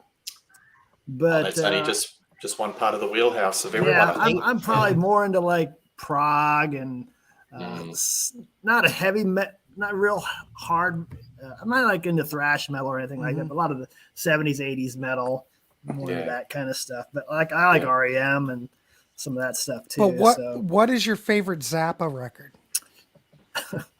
Seriously, it's a serious question. I can tell you mine I would probably easily. say one size fits all. It probably wasn't 30 years ago, but now it is. I can tell you that I think the master work from Zappa was "We're Only in It for the Money," Yeah, that's and then maybe "Absolutely Free." All that Mother stuff, I think, is light years away from anything else. Who's That's that? just me. this Huh? is Gabby. Hey. Hey, Gabby. Hello, gentlemen. She's Hello, Peter. high energy Peter. dog. There. Oh, look at this. Here we go. So- Zeb, if you can only choose one XTC CD, DVD, Steven Wilson, which one? I would go for the Dukes. Oh. Well, I'll tell you one thing, Zeb. I haven't heard any of the Steven Wilson remixes.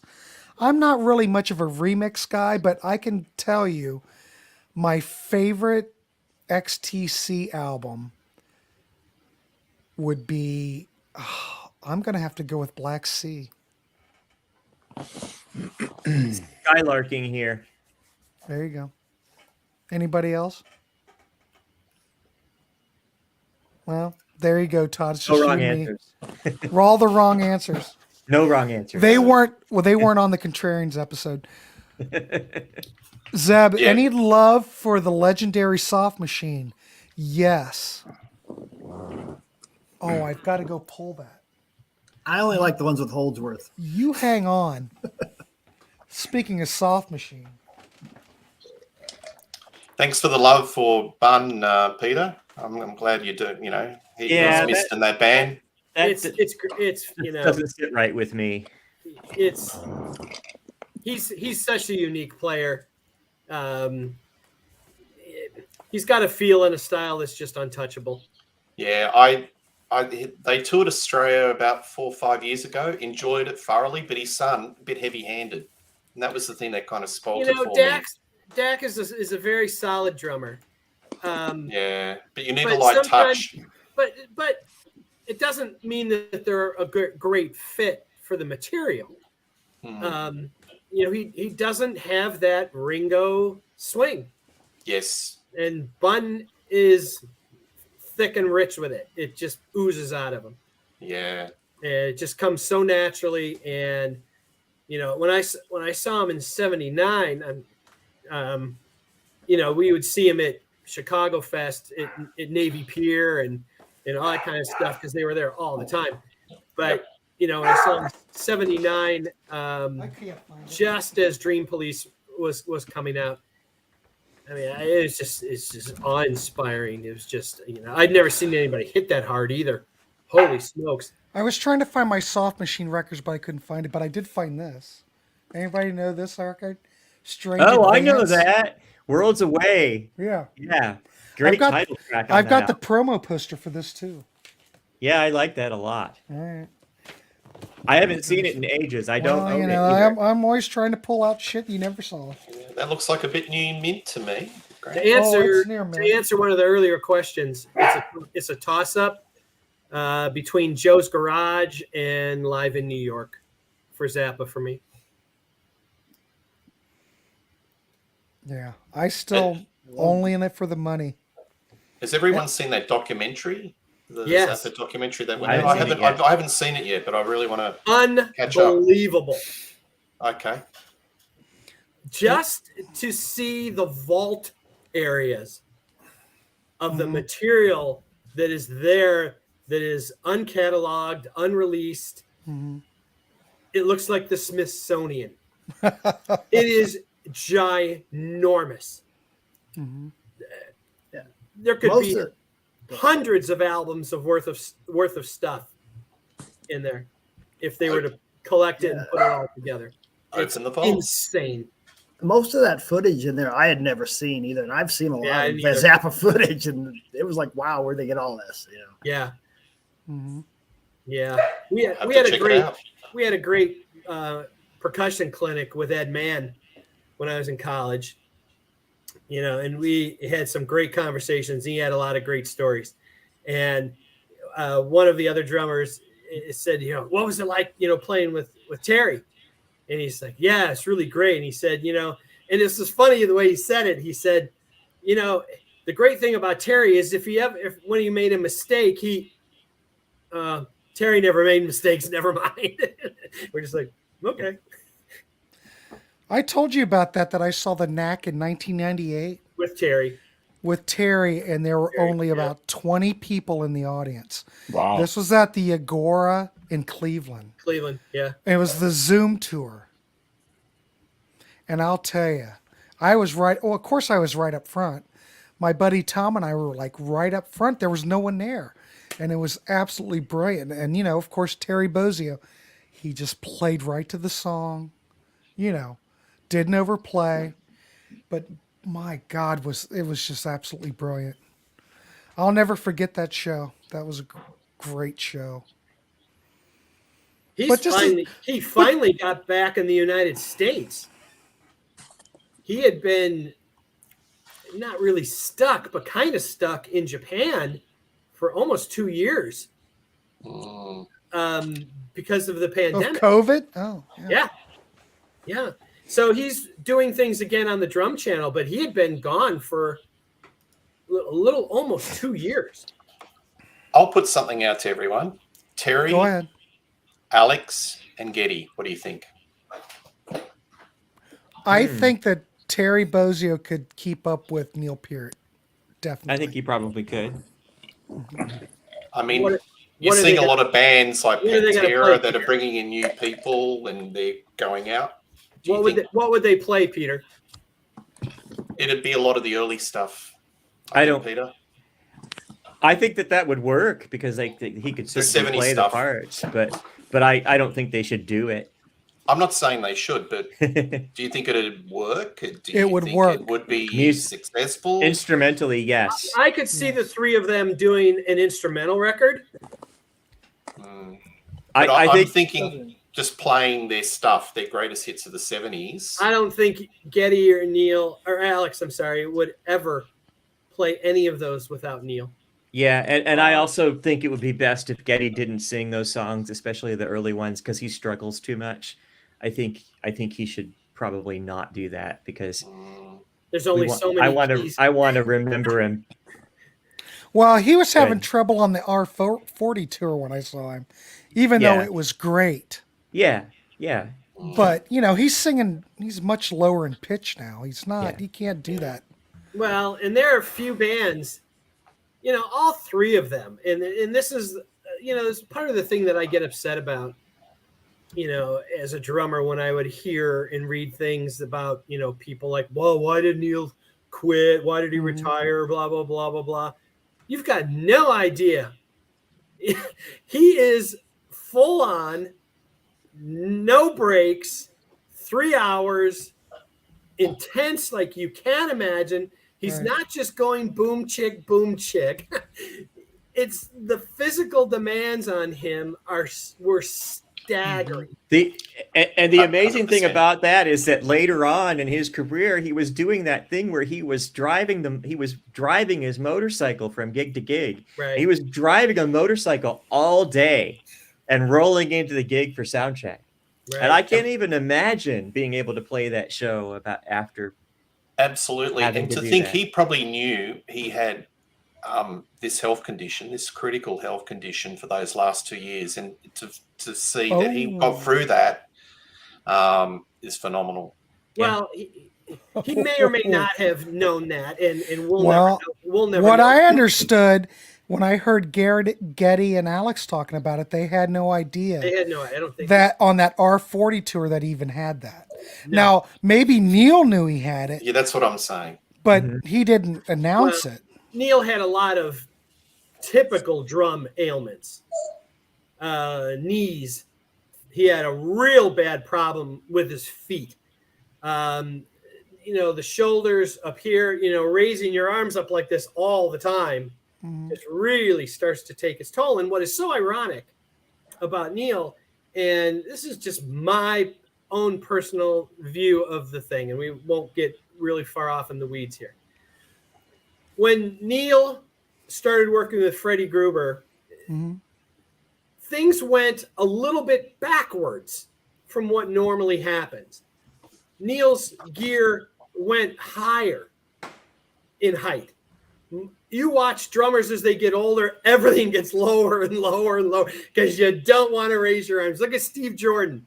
When he used to play with David Letterman, his cymbals were way up over his head. Now they're only high enough so that they don't hit the tom when the crash cymbal moves, because he's not moving his arms any higher than this because it hurts. That's like Ian Mosley from Marillion. You see him, and he's just his arms he barely raises them. They're at the same level the whole time because Ian Pace, his drums are lower drums. Yes. Yeah, Ian's always been kind of right there. He would raise his two front cymbals a little higher than usual just for some visual back in the day. But his drums were very traditional. They weren't high. They were very, very comfortable.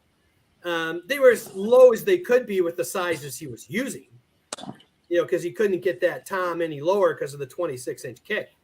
But everything raised up on Neil's kick. And he was raising his arms constantly over his shoulder at an older age is, to me, counterintuitive from an efficiency standpoint. And I have to believe that played some part in the onset of a lot of the injuries and things that he was having. Because Todd, we've been showing I've been showing you those videos. Yeah.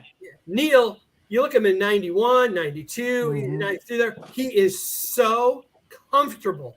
Yeah. Everything is right here. It's so fluid. And it looks like he could do that forever. And then you look at, especially when they went to the second half of the R40 set, when they brought the double bass kit out, because of the new way he set everything up, his concert times, which if you watch on X's stage left, are just literally right up above his shoulder here. They're not very high. They are so high you could almost play him standing up. And if you had to reach up like this, that is stress and wear and tear. And that is not a good way to keep yourself from getting injured and worn out, plus his age, plus how hard he played, plus how long they played. And I think that had to have something to do with, plus he was so stubborn that, there was only one standard for him. Right. It was, I'm here or I don't play. And, so anybody who was, upset about, doesn't understand what it's like to play drums like that. It's such a workout. And we were talking about Geddy because that's what really we were talking about. Right. Name me another band where one singer sings every song, everything for 3 hours. Yep. Everything. Doesn't Bruce happen. Springsteen. Well, He talks. he talks. Yeah. Yeah. That's what my wife said. He talks. Robin Zander. 3 hours. It all comes back. Oh, 3 hours. 3 hours. 3 hours. It all comes back to Cheap Trick, boys. Come on. Is he? But what- He's not playing 3 hours. Well, One of he the could. things, though, about Geddy is you could tell listening to him on those last recordings. There's something has changed about the way he says words. It's just what happens when we age. Right. We just don't have the kind of enunciation abilities and so you could just tell he just sounds like he's getting older, and it is 100% not his fault, but he's just not going to be able to sing a Bastille Day and Anthem, and it's just I don't want him to try because it's just even Ronnie Dio, when he was playing late with Yeah. Heaven and Hell, Yeah, you you're could right. hear that his dialect and his Mhm. diction was different. You would expect that. He's been doing it forever. yeah. And so you do get a different enunciation. There's a little difference in the thickness in your throat. There's, you don't have the overhead, the clear headroom that you did when you were young. He was not going to sound like Rainbow in 77 his entire career. Yeah. Now I don't mind seeing a show with an older vocalist. Like I think Deep Purple is really entertaining now, and obviously Ian Gillan is not in his best voice, No. but No. I don't mind what he's doing now. I sort of don't either. like it. I'm enjoying their. I enjoy this way, way better than what he was doing during Perfect Strangers and House of Blue Light. I do too. I think it suits him. That to me sounded forced. Yeah. This is just he's kind of comfortable. He still has that real nice, rich, thick tone in that middle part of his voice. No, he can't scream. He can't do any of that. And that's okay. But he always had a natural, beautiful, thick voice in his natural range. And he still has that. And it works for me. Well, none of these guys, as they get older, can keep up. The only person I can come to think of that hasn't lost anything is Robin Zander Robin Hughes. Glenn Hughes. Hughes. and Oh, Glenn yeah, Glenn Hughes. Hughes is not human. Yeah. Right. He may But not. Robin Robin's sounds good. exactly the Robin's good. same way he Yes. did in like 1977 or 78. Yeah. Robin is a tremendous singer. I remember one time I went to do an audition for a Queensryche tribute band, And I was waiting for the rest of their band to show up, and he was like, "Well, so what are you doing now?" I said, "Well, I'm in a Cheap Trick tribute band right now." And he's like, "Oh, Robin Zander can't sing," and I should have just walked right Oh out. my God. I should have just left right then. The guy, he has pipes like you wouldn't believe. It's Oh, he's amazing. such a great singer. Oh my God. Still, it's Yeah. just amazing. He's just so good. I'm trying to think of anybody else that can keep up. Paul I am Rogers, too. that's still real strong. What about Elvis Costello? Elvis Costello sounds really good to me. Yes, he sounds good. Well, we know Ian Anderson can't do what he used to Mickey do. Thomas still sounds really good. I haven't heard him, but I believe that. Oh, look up any of his stuff. He can still do Jane and everything in the original keys. Wow. It's amazing.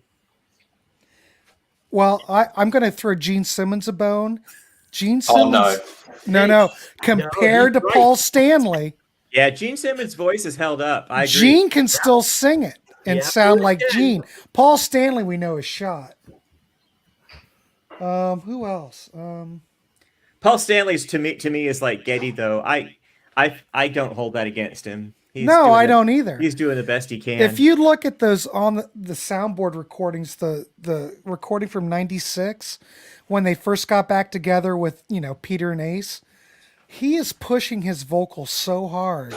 Well, I'm not surprised he ended up where he he is. started doing that right about Animalize. Mm-hmm. All of a sudden he realized, he says in his book, he said, all of a sudden I had this new toy. He said, where did it come from? Because he didn't sound like that on any of the early stuff. No, I can listen to that, but I was listening to that on the soundboard. And I'm going, oh my God, Paul, quit yelling at me all the time. But all of a sudden he had a range that just came out of nowhere. Right. And, to me, the apex of that was the stuff that he was singing on Crazy Nights is so high. It is glass breaking high. It is just, you just not even sure it's the same guy, but it's Paul because he's got such a unique tone. Right. But it's just, you knew there's no way that could last. Yeah, I'd much rather listen to Gene sing than Paul. I mean, that might piss people off, but Gene still sounds okay to me now. That's just all I'm saying. Well, he hasn't got much range, and if you're in he always particular stayed at the same range, you're not place. going to disappoint people, are you? Right. Your range is Gene? like that. Well, his voice Yeah, isn't Gene. blown out either. You know what? I think I'm gonna be a little contrarian here. I think gosh. Gene's range is way bigger than people think. Well, if you listen to like his solo album or any of the demos, he can, he doesn't always have to sing like he does. He can think sing in when- a normal. when he sings Right. when he sings in a normal voice, Right. when he sings "World Without Heroes," Right. stuff Good like example. Yes. that. Great. Think I'm When going. you wish upon a star. Even that. I mean, whether you like it or not, but he can Nick- do it. Naked the- City comes to mind too. Naked the City. The Yeah. stuff They would on do the something Elder. heavy and high, like "Not for the Innocent," Mhm. something like that, and you're like, "Domino" was really high. Yeah. Yeah. So he had a higher range than, and plus he's doing some of the high backing vocals when Paul was singing lead. Peter would do the lower one. Gene would take the higher one. Yeah, that's one of the things that I really miss. Well, should save this for the soundboard recordings, but No, keep going. no, but when you listen to a lot of the later stuff, when it's Eric Singer, Eric Singer who's and singing almost all of Paul's stuff now. but the thing that I noticed on the background vocals is what I really miss is Peter Criss being the background support. Well, Because Peter he had such a obviously he had such a powerful voice, very unique, and when he sang all the background vocals, it made a difference. And I really missed that on the later stuff live. That's what I'm trying to say. Well, Eric had to take over what Paul would normally do because Paul can't do it. Especially like Love Gun, he's singing the high part that Paul would normally sing. And then you would have backing, two-part backing between either Peter or Eric Singer or Right. Carr when Mhm. Eric was in the band. All of them had Eric Singer has the highest range of the three. Eric Carr probably had the closest tonality Mhm. to Peter Criss. A little gruffer, a little more edge to it. But he could sing at a pretty good high range as well. All three of them could sing. Yeah. But that's what I find with the later stuff. I do miss Peter Chris's backing vocals. Well, Someone's dog's going crazy. and if this new onslaught of all these new shows from the, especially the 74, 75 stuff, Mm-hmm. If anybody ever doubted at the time that Peter really actually was a real solid force back there. Oh yeah, of course. Puts those people to rest because he's back there killing it. Yep. Did you ever see that footage though? The early footage before they were all, before, what was the one guy who produced Gene's solo album? Help me. Vinny I can't remember. or Sean Delaney. Before Sean Delaney got a hold of them and, kind of did their, stage show and all that. If you listen, there's like a bootleg show from like them in New York and upstate New York. And Peter Criss is doing all the shout outs between songs and everything. He's like running the show. Have you ever heard that? Look for it. It's like in Amityville, New York or something. And it's amazing because Peter Criss is doing all the emceeing. It's totally different than what you would expect. I think it's in Amityville, New York. Look for that on YouTube, if it's still out there. Well, crazy. he had a bit of experience, more than experience and Paul than Gene at that time. So maybe that's in the context of the band, they deferred to him to sort of do the emceeing and the stage patter. But it's just funny to hear him do it. Yeah. Because, once they made it big, Peter didn't say squat. So, but it's just funny. And didn't do squat. Oh. Wait, well, what are we towards talking the end. about? Peter Yeah, Criss? Towards the end. That was part of the problem, Well, though, was they expected him to do what he always did, and not only was he not doing what he always did, he was barely playing the drums. So that was part of the problem. Yeah, like in the He Dynasty played shows like when he was protesting, and that famous footage where he's slowing down the drum beat. Pete, you can help me out here. Oh, yeah, this- yeah. Well, I didn't say that Peter Criss wasn't an asshole. He very well could have been. Well, and the thing is that you look at that footage that's come out and you see them at a peak, at a level, and you realize that it was only a couple years later that everything just fell right off the rails. It didn't. It's not like this was a 10-year thing and they got tired. No. By 75, all of a sudden, by 76, Ace isn't showing up for sessions on Destroyer. They're having problems recording Rock and Roll Over. It's all of a sudden, it's a mess. Yeah. Has everyone read the Peter Criss biography? No, I have not. It's a heavy read, Pete. It's a heavy read. I don't know if I like him after reading it. Yeah, that's why I didn't. That's why I didn't read it. Yeah. Well, what's your take on him, Pete?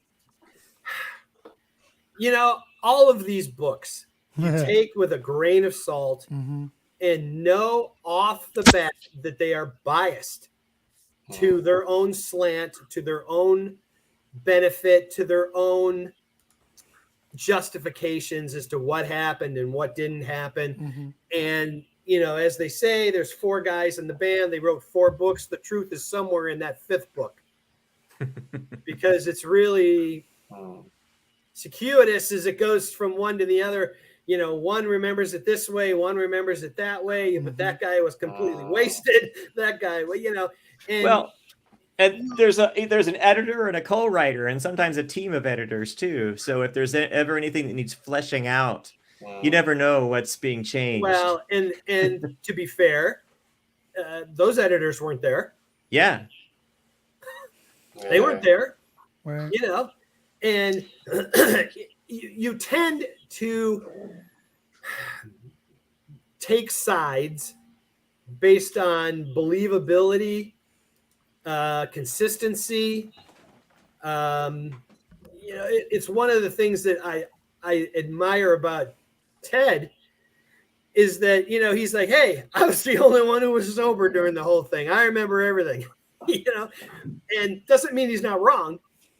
It doesn't mean that he's misrepresenting stories or everything else, but he has a point. I remember things about parties that my friends went to that they don't remember because I was the guy who wasn't drinking. Yeah, well, Ace apparently had to write to people or contact people. Do you remember this? Do you remember that? Because he couldn't remember anything. Right. So his biography was basically not many of his direct recollections. It was actually hearsay from people that were around in the day. Well, and we know how that works, right? I mean, very foggy. 3 degrees of separation. Yeah, the next someone tells it to someone else. By the time it's to the next person, it's already been altered. Yeah, but the Peter Criss book I took was a bit of a depressing read for me because it was just he caught up with he married the wrong person. He was going to this and that. It was just, you could see it's just every chapter was like a downward spiral. And then you had the little bit of uplift with the reunion, and then it was a downward spiral when things weren't working his way. And not a very happy read. Well, where he basically had it all, and the band had a very odd chemistry. Musically, it linked, and the albums that came out early on had a musical chemistry that really, really worked. But personality-wise, socially. I'm not sure it ever really gelled. And their backgrounds are so different. And, none of us have been in the positions to all of a sudden be one person one day and another person another day that is, wealthy beyond belief. We're believing every hype and every press and every bit of our own grandiose ideas and everything. This camp's telling me I'm great. That camp's telling me I'm great. But this guy says no. And I want my songs. And no, you can't use your songs. And it's just, those are the things that break up and ruin bands. It's not unique to Kiss. It's happened a zillion times. Right. Yeah. Yeah. And those are the things that you just look at and you go, oh, well, I got the top single. I've got their biggest selling single. I should be able to contribute songs. And didn't Paul love it? Right. So, but in the end, especially, I can't watch Ace play right now. Yeah. It's uncomfortable. Well, he's a little bit loose. I'll say that. Oh my God. His right arm looks like it has rigor mortis. He's trying. Yeah, but is that much different than the way he played back in the day? Go watch the early videos. He's got it anchored. He's got a nice fluid picking going on there, and he was at this level, and then he also fell completely off the cliff. And Paul is right. He had so much potential. Never got. Well, maybe Ace has arthritis. I don't know. Well, that's what happens. It happens. He may have it now. I have it now. Look, you watch Todd type, and you can tell. Yeah. But Peter, it seemed like every time he would try and take a step forward, he'd go 2 steps back. Yeah, I agree with you. He sounds very different. He sounds like, I think he used to run with some of the wise guys of he'd come from a different social background to the other guys. He was a street kid. He was a street kid. Yeah.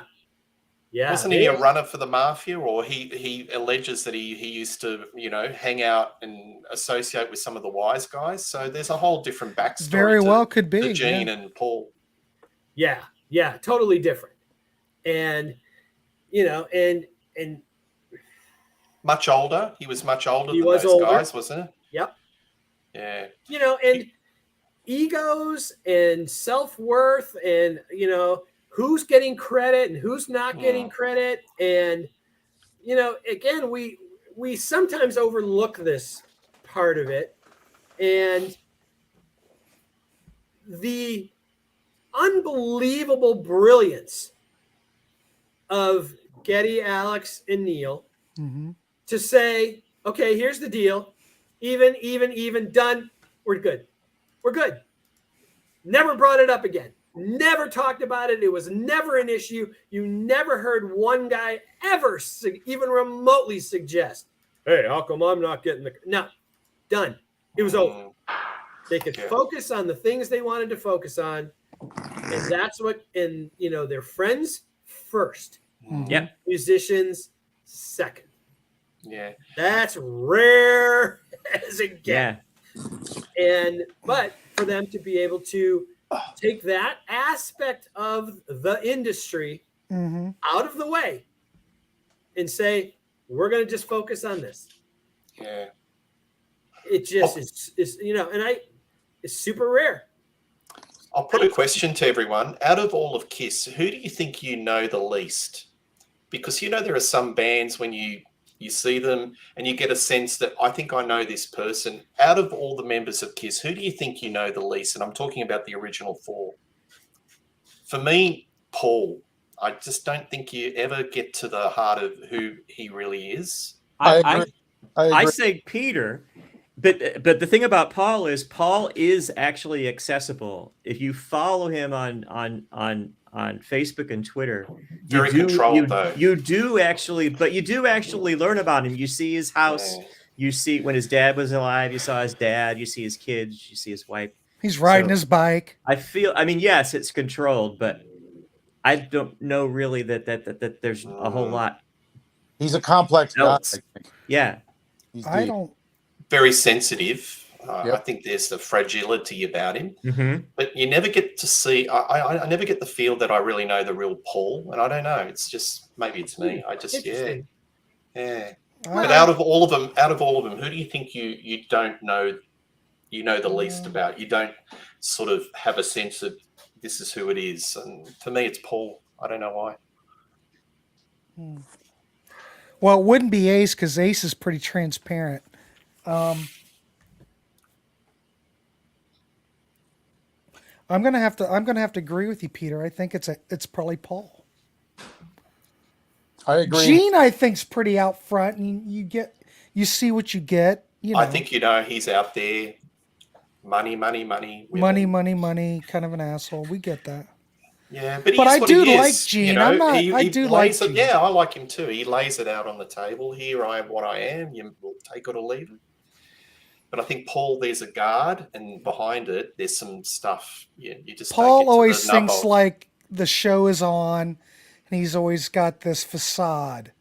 You know, it's all about. I would disagree with that. Well, I see like a facade. And maybe it's what Todd was saying, but I know a lot more about Paul as he grew up and his microtia and all of those things that went along that nobody knew anything about in the early days. You had no clue. I didn't even know he was missing in here. You never saw. Well, I didn't know that either until later. Yeah. You know, and Gene's story is pretty transparent. Yeah. I mean, of the original four, to me, I think I know less about Ace than any of them. I think Ace is pretty simple. What are you doing? Come here. I don't know nearly to the depth that simple I know. Simple in the sense of being not a very complex character, Grant. That's where you're coming from. Well, yeah, I don't mean like he's stupid or anything. But not complex. I mean, he just seems to be what you see is what you get. Well, that's probably where I'm coming from, Pete. I'm thinking that Paul is complex, but I don't get a sense I really know the real person. And there is that, maybe that sort of wall in front. You've read both of his books? Yeah. Yeah. Okay. I've not read any of their books. If I was going to read one of those biographies, which one should I read? Oh, that's. I think the first one. The second one is more of his From guide Paul? his guide to living. Wouldn't you say, Pete? Yeah, I would read the first one. Ernesto. Hey, Ernesto, where are you? The Kiss Power Hour. Yeah. Well, it is right now. Well, and I mean, would it be better to read Paul's book as opposed to Ace's or Peter's or Well, it's Gene's? very, very different. As I said, Ace is like a recollection of a recollection. Okay. Yeah. Yeah, he probably doesn't remember so much because he was so screwed up. Yeah. When's Vinny going to put his book out? Eh? Who cares about Vinny? God. Come on. Well, and what is interesting is that we were drawing the parallel with Peter, but in a lot of ways, a lot of the same things, not nearly as drastically on the chemical and drug side or anything like that, but some of the same social things happened with Eric Carr as well. Eric was trying to contribute more. Eric wanted to bring in stuff, and they were like, "No, be quiet, do your thing, and we'll tell you when to jump." Yeah. And after a while, you go, "Hey, wait a second. I'm in the band." Yeah, but you're not really in the band. Well, I don't think he was part of the partnership. Let's say that. Well, no, and that's one of a lot of the misconception that people have looking from the outside. You know, the whole idea that, well, he's, they're all equals. They're not equal. No. And the whole notion that Ace or Peter could play 1 week's worth of shows right now is laughable. It would be impossible. They're just completely not in shape. Yeah, if you're gonna punch the clock for the Kiss machine, you got to be prepared and you got to be ready to work. And I don't think either of them could do it. Oh no. No, they were much more rock and roll. No, Chris Stokes. Hey, Chris, how are you? Nice to see you. Hey, Chris. Didn't Ace design Paul's makeup? I don't know. Is that? Did he? Not that I was aware of. Yeah. I think you're 100% there, Todd, because you had someone like Marks and John, and I've listened to that podcast on Three Sides of the Coin, and really interesting. They did a bit of a backstory about Marks and John, who was there for like 5 minutes, and he was brought into the band for the Animal Eyes, and he started to ply his weight. I'm Marks and John, and he was trying to throw his ego, and very soon they had to run the riot act at him. And we know the rest of the story. So you can't really try to ply your weight in that Kiss machine if you're not Simmons or Stanley. Well, and then you see the aftermath. You get to 96, and the idea that either Ace or Peter somehow feel like they deserve to be a 25% equal is laughable. It's just completely laughable from a business standpoint. Yeah. Well, by that point, I mean, they quit. So, you gave up your partnership in the original partnership. So, you're a hired hand by that point. Yeah. I mean, did anyone who saw the 96 tour really think it was going to last forever? I think everyone in the back of their mind thought, I saw them on 98, and I swear to God, I had an outer body experience because you could close your eyes, and I swear to God, it was 1978. But no, I knew it would never last because it's too volatile. The whole chemistry, it was a temporary thing. Well, absolutely. It's like any when you have a fractious relationship and it comes back, like Deep Purple, 1984, Perfect Strangers, happy album, House of the Blue Light. Then the rot starts in, and there's all this fractious. Well, and it's interesting because relationships. When I saw him in 96, anybody who was younger than 20 years old wasn't even born the first time I saw Kiss, and it wasn't the same. It wasn't even remotely the same. Not in my book. Seeing Peter Criss could barely lift the sticks. Peter, when I saw him, he was like, it's just. When I saw him, he had a very light touch. Thank God for drum triggers, because that's the only thing that you could do to hear him. I think I heard a story that they had somebody at the side of the stage actually doing drum motions to help him out. No. Well, no. he knew what he was doing. He just physically couldn't do it. And, you know, the drum triggers and the technology, you know, you could put a toddler on there and if they hit the drum, it'll sound like a World War III cannon, you know. So all he had to do is get the input in there. And the drums were going to sound huge. And they did. They sounded absolutely enormous. But, you know, you look at him, he's hitting like this. I mean, that's as hard as he's hitting. You know, so he's trying to do this. I mean, there was nothing exciting or engaging or motivating about it whatsoever. You know, and, you know, I was coming off of when I saw him on Revenge, I thought, holy smokes, is this different? Because that band was on fire. Yes. They had so much power, it was ridiculous. All of them were rejuvenated, especially Gene was finally back and comfortable for the very first time, you know, sans makeup. And I'd never seen that kind of energy. And the power that came off of them in that Revenge tour was absolutely stunning. So it was a letdown musically, but you had to go. I mean, I had to go see what it was like, but it was nowhere near what 77 was. It wasn't even close. I'll put another thing. So the reunion doesn't happen. You've got Revenge. Where does Kiss go? Do you think they would have gone upward, stocks up, or stocks down, or where do you think their career? Down. I'm sorry.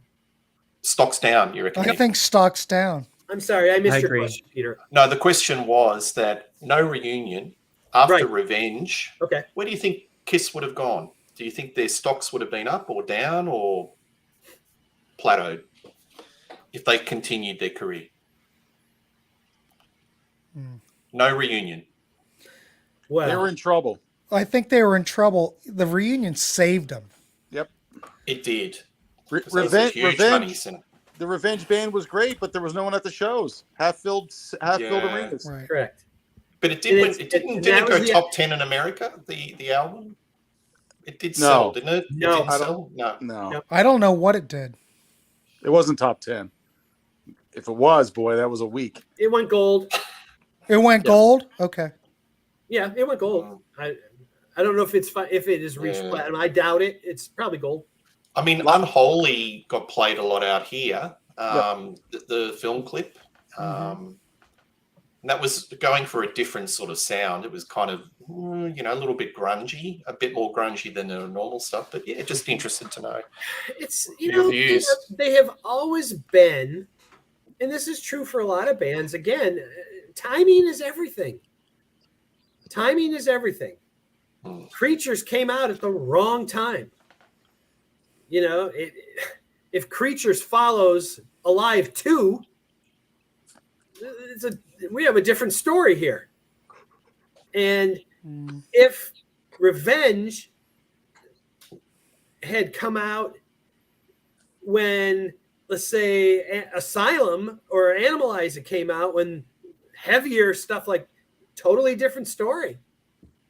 It was just, there were no legs, you know, and ironically, you know, it was true for the Creatures tour as well.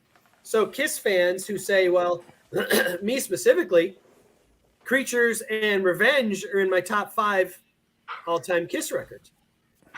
But both of them played to nobody. Yeah, tours- I heard Creatures tours- didn't do that Tours well. were hideous. Now, I was in Detroit when they were filming and recording for Alive 3, so that was great. But the rest of the tour and everything was pretty abysmal. You know, is no matter how great they were, the makeup thing was a novelty thing, and everybody was curious, and you had to see it. And I was frankly surprised at the legs that it had. I'm surprised it lasted as long as it did. Yeah. Well, I think the unplugged thing really sort of sparked things, didn't it? Because there was that unplugged, every band was doing unplugged. Well, it was the conventions first. When they were doing the Kiss conventions and doing all of the songs unplugged, you know, requests and that kind of thing, that's when they felt like they had the comfort to be able to do those songs unplugged. And, you know, then at that point, the the stir about them was very strong, and it's like, whoa, what's going to happen? What's going to happen? Are they, they're going to get back? Are they going to get back? And you know, they did, and it's like one of those. Everyone's got to go see it. I got to go see it. I got to go see it. Well, I had to go see it, so there you go. It's the same thing that happened with Zeppelin at the O2. It's like, oh my God, Zeppelin's back. Zeppelin's back. Mm-hmm. Whoa, wait, who's on? Oh, it's Jason. That's okay. Yeah, Jason. He gets a pass. You get son of the player. That works. Mm-hmm. That'll work. But Robert was smart enough to realize way too much damn pressure if this is going to go beyond this O2 show. The smartest move he ever made was to not go on tour with Led Zeppelin. Yeah, you're probably right. Smartest move preserve the legacy is very important, and there are some bands that just flog the legacy until it's just dead and buried. Well, and do you know who he'd have been battling? He would have been battling himself. Hey, how come you don't sound like Zeppelin 2? How come you don't sound like, Yeah. I can't. I can sound good for one night. Yeah, you don't want to remember Led Zeppelin to being something like Live Aid, which is in the bootlegs, Right. and Robert Plant doesn't. And just reading the story of how that came together it's amazing they were able to string a tune together. Oh, I know. And Tony and Phil back, and they're like, oh, do you know these songs? Yeah. Well, you've heard them. Doesn't mean you know how to play them. Yeah. And they were a mess. I remember watching it, Pete. I just remember Jimmy Page being a mess is what I remember. Well, he was. Yeah, I that's agree. the mess I remember. But That's all I remember. what- He was so sloppy. I was going, yeah, he was oh my God. Well, they didn't practice. They didn't rehearse. Yeah, but Jimmy's just sloppy. But he was very sloppy during that. I remember watching that live, and I was thinking, "Oh, this is not good." It was just, and it was one of those things that you willed it to happen and be better than it actually was, and then after it happened, you go, "Not sure about that." Right. And then you look at the difference. Let's say when Pink Floyd got together, In 09. In 09. God, that was wonderful. How did they get those members on stage together? Jeez. I don't know, but and it was Roger wonderful. on the stage. Yeah. Well, Roger had these delusions. Oh, does that mean we're all, he's trying giving hugs to everybody? You're like, hey, Roger was all into it. And get away from me. We're done. The biggest disappointment about that performance was the audience. I found the audience to be quite tepid. They didn't really, I don't know whether it was a younger Coldplay loving audience, but they didn't seem to give the love for Pink Floyd that, in that performance. Right. It didn't, what did you guys think of that Live Aid rebooted? It didn't seem to have the same fervor of, the 80s one where it was really, it seemed to be a little bit, I don't know, Luke. I'm having trouble remembering it. So I remember the opening. I think it was Bono played Sgt. Pepper's Only Club. Oh, I think God. he played an opening. I don't know. I think the only time a second one has really worked, Cal Jam 2 was successful and solid on its own, while Cal Jam 1 was also exceptional. Obviously, Woodstock 2 was a disaster. Yeah. And the Live Aid reboot was nothing that I found very, very entertaining or spectacular. I think there's a documentary about Woodstock 2 on Netflix, maybe. But that's a horror story, that one. Yeah, absolute horror story. It's hard to recreate Right. environment, atmosphere, mood, political, sociological, what the economy was, any number of those things that where the audiences were at the time. What were the bands like? What were they playing? What was their, were they in their heyday? Were they in their, were they just being introduced? Woodstock introduced a lot of bands for the first time. So there's a real newness and something kind of a not to be metaphoric, is a birthing, something that is coming to life, that the discovering, and to go after the fact, and bring out a bunch of bands for Woodstock 2 specifically, it's contrived. The bands don't believe in the purpose. They don't believe in the cause. They want their money, and they want the popular. They want the exposure. Yep. So none of it is recreated for the same reasons, and therefore they never come off the same way. Yep. Mm-hmm. Hey, you guys, I got to jump off. I've right. enjoyed this very much. Thank you. Y'all Thanks, have a- Todd, for popping in. I Sure. should go too. I'll talk to you guys soon. All right, see ya. I gotta go. I haven't had my dinner yet. What? BM Bolt, what the hell? Is it midnight or something? What is it? It's Yeah. about 9 o'clock where I'm at. Where Oh, are you at? Poor guy. Omaha. Where? Omaha? Omaha. That's right. Good. So you're like Middle. Central Time. Yep, Time. Central. Yeah. So All right. good, Well, thanks good for coming meeting on. you guys. Good to meet you. We'll All do right. this again someday. Oh, we will. Okay. All right. I'll Take talk care. to you later. Bye. All right. You See go. ya. You guys. So But let yeah. me ask this: Go ahead. where do you think the pressure came from for Kiss to do Psycho Circus? Ooh, that's a good question. The pressure came from the tour being so successful, Pete. Yep. I think it was inevitable. So if you do a tour, which is like the number one grossing tour in the world, then obviously there's a pressure. Well, I'm sorry, not being about obviously, but I think money talks, and I think they looked at the figures and said, yeah, let's do it. But maybe I was deluded, but I would have thought that you're going to put an album together with the original four. Mm-hmm. The original four would be contributing, and you wouldn't be getting in.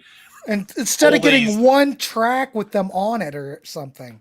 You'd be getting not session players and ghost writers and ghost guitarists. It'd be the four. Maybe I don't know. And you would think that Paul and Gene would be smart enough to know if we're going to put an album out with the original four, wouldn't we do a traditional album with the four? And just think how successful that would have been. Destroyer wasn't that. What do you mean? That's not their MO. They used ghost guys on Destroyer. They did it only on a couple of tracks. Ace was on the rest of it. Peter played all the drums on there. Dynasty, Unmasked. Flaming Youth, right? Is Flaming Youth the only track on there that... Who was it? Wasn't Who did Dick Bob Wagner. Ezrin use? Hunter? Hunter. Dick Wagner. It was Wagner. It was either Wagner or Hunter. Yeah, but I think it was just like one track or something. Flaming Youth, I think. Creatures was sold as these guys, and it wasn't those guys. They had done it Yeah, before. Well, They've done it over for and years. over and over. By then, Kiss wasn't Kiss anymore. I'm just saying. Kiss wasn't Kiss anymore either. Yeah. It was Well, Gene all and of them Paul played and on two Love side Gun, for guys. God's sakes. Look, you had him. Here's the catch-22 with this. Gene and Paul didn't want to go anywhere near him, but knew they couldn't do it without him. So you have to deal with a certain amount of crap Mm-hmm. because they're the ones who are putting the money in your pocket. Until it gets to the point where they go, you know what? You're the same inept players. You still can't contribute. You can't do this. We're going to do it the same way we've been doing it, whether you guys are who you are or not. And that's when the honeymoon was over, Pete. That's where That was when it was over. Four were not going to continue. Because I think Peter definitely had sort of expectations that he'd be playing on more than one track. Ace certainly did. I think he only got two. Correct me if I'm wrong. Yeah, two Into the tracks on the Void. album. Well, Zeb said Peter Criss is only allowed to play drums on the Ace Frehley pen track. Correct. Into the Void. And Ace was only allowed to play on two regular album tracks. Mm. I mean, if I were those two guys, I would just say, well, screw that. What's the point? But they all put their arms around each other But it was- and said, Kumbaya. Well, it's all about money. It's all Money, about money, money, money, money. And let's go back out on the road. Mm-hmm. And let's have traveling circuses in the parking lot, and all these other crazy nonsense that didn't work. And and as Paul said, they had to do a farewell tour because they had to get the other guys out of the band. That's the only way they could end it. It's like, let's just do a farewell and get these guys out of here so we can start over. That's not an old trick. I was in a band. We didn't like two of the players. There were 6 of us in the band. We didn't like 2 of the guys. So the 4 of us quit, ended the band, and then regrouped with the 4 of us without the other 2. I think that's what David Coverdale did after Saints and Sinners. Maybe he resigned from the Whitesnake contractually to get out of the contract, and then he built the band back up again. Said here, now I want you and you and you and you. Right. Yeah. I think Ace will probably play on the farewell tour, Pete. I think he's back in the fold. They sort of, they're talking. I don't think Pete will make a guest appearance, but I think Ace is probably the most likely that he'll have a guest appearance on the final tour. If you believe the media. Yeah, but Ace would say he would do it if the price is right.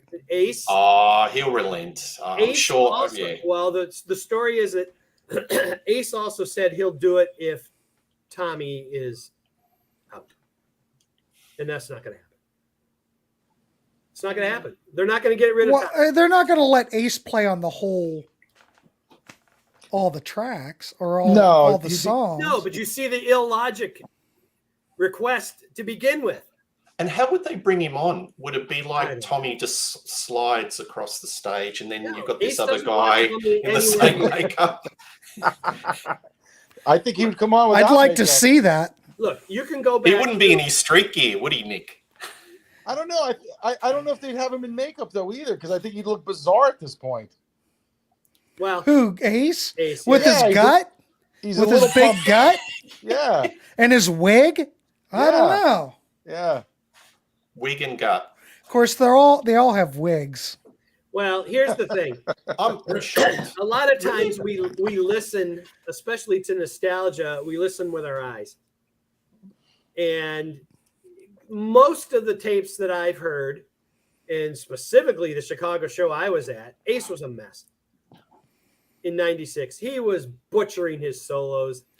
His riffs were sloppy. It was bad. I listened to that soundboard recording, and Ace to me sounds pretty damn good.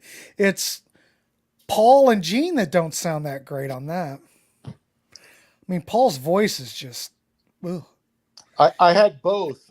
96 reunion, Ace was on fire, and then I saw 2 shows 2 nights in a row on the farewell in 2000. First night he was smoking. Next night he was smoking something because he was terrible. Terrible. And that was one where like Paul Stanley's like also Peter, he's like stomping his foot on the ground to get Peter to play at the right tempo. Right. It was brutal. So I saw Choose your ace wisely. Yeah, right, exactly. I'll be right back. Yeah, he was brutal. Well, they messed up on at Tiger Stadium right off the shot. They're opening up with Deuce, and Peter messes up his fill at the end. They're already a mess. Imagine doing that. You Tiger Stadium, and he's messing up like that. That's just very first song. Now I can imagine he was probably unbelievably nervous. So I mean, I can give him that, but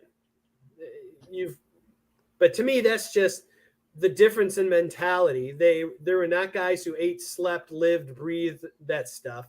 Yeah, it didn't come to them naturally, and there's a good chunk of that had to be taught back to them. And at that point, it's you flip a coin, because if you're not as well polished as you need to be, you can screw up easy. Yeah. And it was sad. Bruce Kulick will be back. That's a given. Bruce's band, especially the shows that I saw from the cruises, awfully strong band. Whoever their front man is a beast. And Vinny, no chance. No. Vinny's done. And I know that through channels, The whole notion of Gene suggesting that they do another 100 shows or whatever, that kind of thing. I do know that Eric is just like, can we be done? This needs to be done. Yeah. He's tired and it's gone on forever. And Yep. He's Closure. Yeah. Closure. He's ready to be done. Yeah. Well, they're playing Australia in September. I'm still tossing up whether to buy a ticket. They're really pushing it. I don't think it's sold out, but I don't know. Let me ask this question. Who did you see live that was the most screwed up, either performance-wise, you could tell they were stoned or whatever. Yeah. Who was it that you looked at and just went, my God, this guy's a mess? That's easy. I'll go first. Okay. Go ahead. You can go back and watch the extended version, but a Patreon-only Contrarians video where I talked about vocalists with Marco. I told a story about Terry Reid, the gentleman who famously turned down Led Zeppelin and Deep Speak Purple. now or forever hold your peace. You got it. The one and the same. And Terry Reid had just this phenomenal voice and one of those guys that just always missed the mark by a little bit. But I had a chance to see him in a small theater in Pennsylvania, and he came out for the first set and was gangbusters, and they took a break, and he came out in the second set, and I don't know what was in his glass. Looked maybe vodka and cranberry, but he might have had a gallon of it backstage, because it was brutal, because he fell over several times, fell backwards off of his amp, cracked his head off the drum riser. It was not a heavily attended concert, so people were literally like, Terry, take it easy. Terry, Terry, please. It was bad. It was bad. But how did he sound? Well, first set he sounded great, and even second set he was definitely lubricated, but he sounded good. But even his band sort of moseyed off to the stage and like let him up there to play by himself. Right. They claimed they didn't walk off because I talked to one afterwards, but it didn't look right. But he was the worst. It was obvious because people were actually concerned. Let's put it this way: there may be a recording with people saying, "Terry, don't reach for the drink." Terry. Good God. That's sad. The sad thing, I'll tell you the sad thing. The guy is sort of like, quote unquote living legend. Let's say, whatever. There might have been 25 people in that theater, and it held 350. That was, that's a demoralizing thing. But he's been around again, although he cancels a lot of shows. So I don't know. But Terry Reid was the most obvious. And Ace is, I don't know what he's been on, but he's maybe a close second several times. I saw Rat on Invasion of Your Privacy tour. So they were huge. Cheap Trick opened for them as well. Wow. They're at the Rosemont Horizon in Chicago. The place is packed. And I lost track of how many times Piercy fell down. Oh, dear. Just stumbling, falling. And I always wore earplugs at that stage because my drumming had already destroyed my ears enough. And he is so flat. He's literally singing in different keys. Yep. And it is so painful. It is just an absolute train wreck. And the sad part is holy smokes, the band was just on fire. On fire. They were so tight. But he was a disaster. That's a whole different topic. Shit singers with great bands. Seriously, that Rat band don't deserve a singer like Steve Piercy because they are crack. They are a fantastic live Every band. record got better. Their playing got better. I mean, they should have been Motley Crue huge if it wasn't for the dysfunction which they couldn't manage, because Motley Crue are dysfunctional but can manage it, but Rat couldn't. and they had like a better guitarist, that DeMartini. Oh, Warren just DeMartini. He's just great. magnificent. And Bobby Blotzer was way underrated. Well, I don't know. Great drummer. Yeah, but Rat. Not so much fantastic. anymore. He can't even play hardly. He's a mess. Well, I guess. you know. He's doing vacuum cleaning. But anyway. It took his toll. Yeah. But Rat, that singer, I mean, every time I've seen Piercy, he's just flat, and he definitely sings in a different key to the rest of the band. Yeah. But you've just got to tune out and just and he talks focus through on the half of it. music. And have you seen some recent podcasts of him? He did this podcast with on some show recently, and he was absolutely off his chops. He's still got substance abuse problems. The guy in Las Vegas, I can't remember that guy's name. He's been doing kind of the rounds. I've seen several. Yeah, I think it's show's called Doing Some Time, and I think he's the manager of Steve Piercy. I forget his name. But he's got this podcast. Jason Green.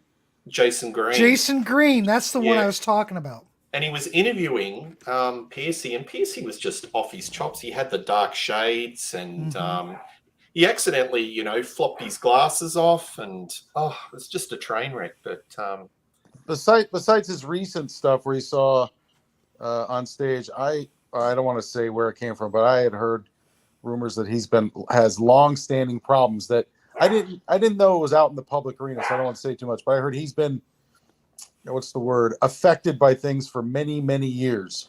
Meth. I think he's there's definitely meth in there, Nick. And I think it may be common knowledge or not, but you just read Blabbermouth and some of those websites, and they really get stuck into him, and they get stuck into Bobby Blotzer, and it's a shame because Rat had a great catalog. Those early couple of albums, like I said, it's completely tarnished. Yeah, they were well produced too. Bo Hill did an amazing job, and they sound really, really good. I've got an Invasion of Your Privacy promo poster that's like this big.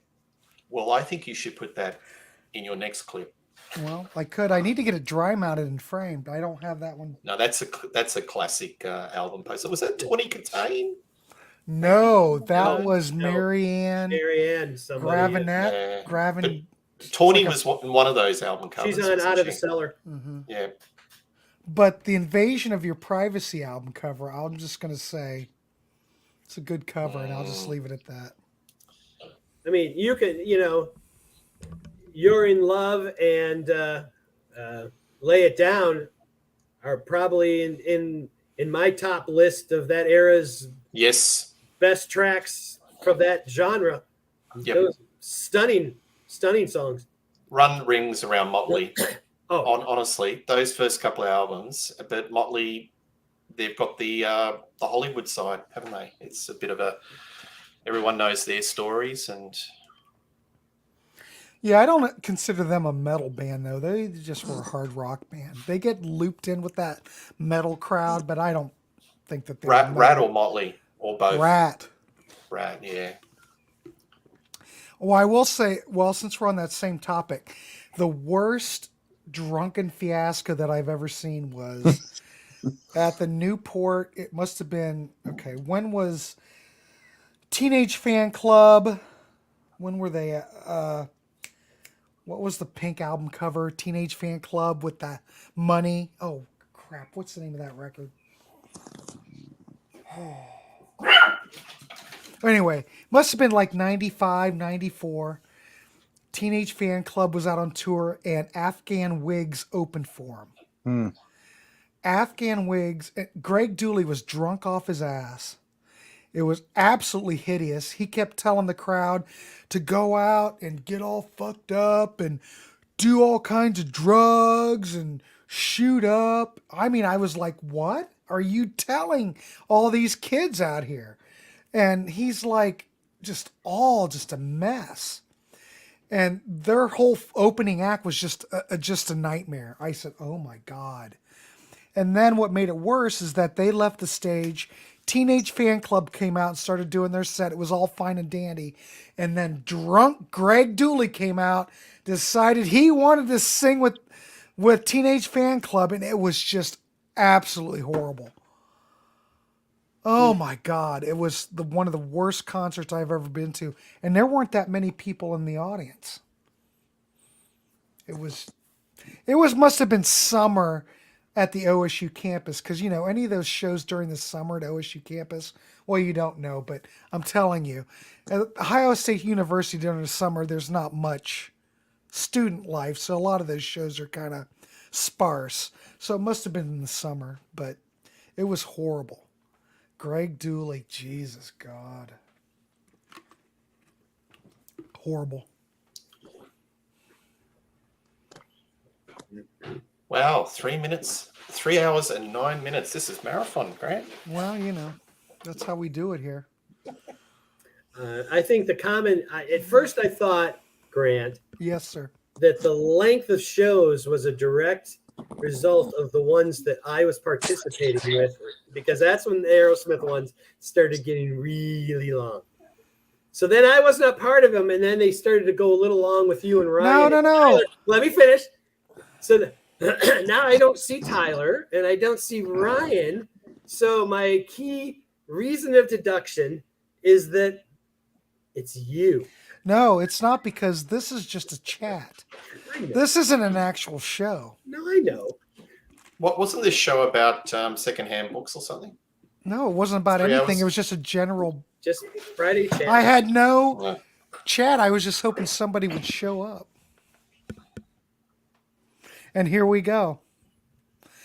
Zeb, Afghan Wings, my big brother loved them. Well, your big brother was a ding dong. God, I don't know. I think they had some kind of critical acclaim. What was the one album that had like a yellow cover? I can't remember. I never was into them. I couldn't. After I went to that show, I was just I was so turned off by it. If you could go back and attend one show in history, Mm-hmm. what would it be? One show. Well, of course, I would like to see the Beatles like in 1964, 65, 66, of course. I'd love to see Richie Blackmore's Rainbow with the Rainbow Rising era band. I do regret that I never saw REM live. Yeah. Or Tom Petty. Those are my I'll two take- regrets. I'll take Humble Pie at the Fillmore. Ooh, good one. I'd like to be in Japan in 1972 in August while they are recording Made in Japan. Yeah, Gentlemen, that's it. That record. That's the one that was like their critical acclaim. Gentlemen, yeah. Prime Deep Purple was gone before I could get there. Yeah, but if you had a Yeah. time machine, you could go back. 11 was a bit too young to go see Deep Purple. Chris Stokes wants to see the Kiss Destroyer tour. You can now. You can see it on YouTube all over the place, right? Yeah. Till they pull it. For how much longer? Well, we had that show last night about bootlegs, and Mark Yeah, was but saying, believe me, that stuff's already been offloaded right, a zillion times. a bazillion times. Yeah. And it'll just keep showing up under other alias names, and they'll hunt, and it'll pull it, and someone else will post it. It's there But- forever. The problem is that stuff that the guy posted is only like 480 DPI. He could have Right. put it up there at higher resolution. I mean, Well- just saying. But I'll take whatever I can get. I was commenting making stuff in the comments, but what I had heard from the Three Sides podcast was that a lot of this video is being compiled for like a Kissology 4. So now you're not going to get a Kissology 4. So this stuff was already in the pipeline and it was being edited. Yeah, it et already cetera, et previously cetera. edited. Right. Yeah. Well, that ruined that. Well, Right. maybe Yeah, it might but come whose out. footage is that? I mean, who's posting that? Well, that's the thing, and that's We don't where know. it comes into legal stuff. But if you were taking video that, let's say, you had a right to, and then you were syncing it, the audio bootleg with the video, 8 or 16 millimeter, and you put all that effort in, and you happen to be part of Kiss Media, let's say, Mhm. well, one would think that that's your work product, and therefore you own it. Mhm. So whoever steals it and posts it, they're kind of damaging your art, your product. So we'll see if it's worth going after. Yeah, I don't know. Well, there's several live infamous shows that we know were recorded but have never shown up. There's very small snippets of Rainbow doing Stargazer where you see it. It's in real time. That is a show that supposedly exists in its entirety somewhere. Mm-hmm. Yeah. Ronnie even says it on the record that they filmed the show from Mob Rules that that Heaven and Hell came from for Live Evil. That show exists in its entirety somewhere. Apparently, there's some footage of Whitesnake with the Live in the Heart of the City filmed on film. Oh, I'd love to see that. But it's never been released. I'd love I'd to see that. I kill mean, to with see that. Bernie Marsden, Mick Moody, Ian, John, and Neil. Neil Murray. Oh. Yeah, I'd love to see that era. That band was ferocious. Yeah, love to see it. I'd love to see it. You know, and I mean, Japan has, you know, vaults and vaults of stuff. Yeah. You know, they would record live tours. UFO. I'd love to see UFO. Yeah, I mean, The there's Schenker liner. Mm-hmm. yeah. Yeah. I think they did a tour where they supported Rush. That's a time machine concert. I'd like to go back. Right. Oh yeah. No kidding. Yeah, what tour was that? Was that like 78. Yeah. Oh wow. And it might have had a third band in the build like Trapeze. Wow. Yeah. So I don't know if it might have been Glenn Hughes and Trapeze in 78. No, he was out by then. They had another guy. That would have been the guy who was in Whitesnake for the Slide It In name. On guitar, but there was a different vocalist. Yeah. You're talking about, was it Mickey Moody? No. No. The other mental blank. It'll come back. Yeah. Zeb, why do you say you would avoid the Madfish release for Gentle Giant? Because of the mastering? Does it sound like crap or what?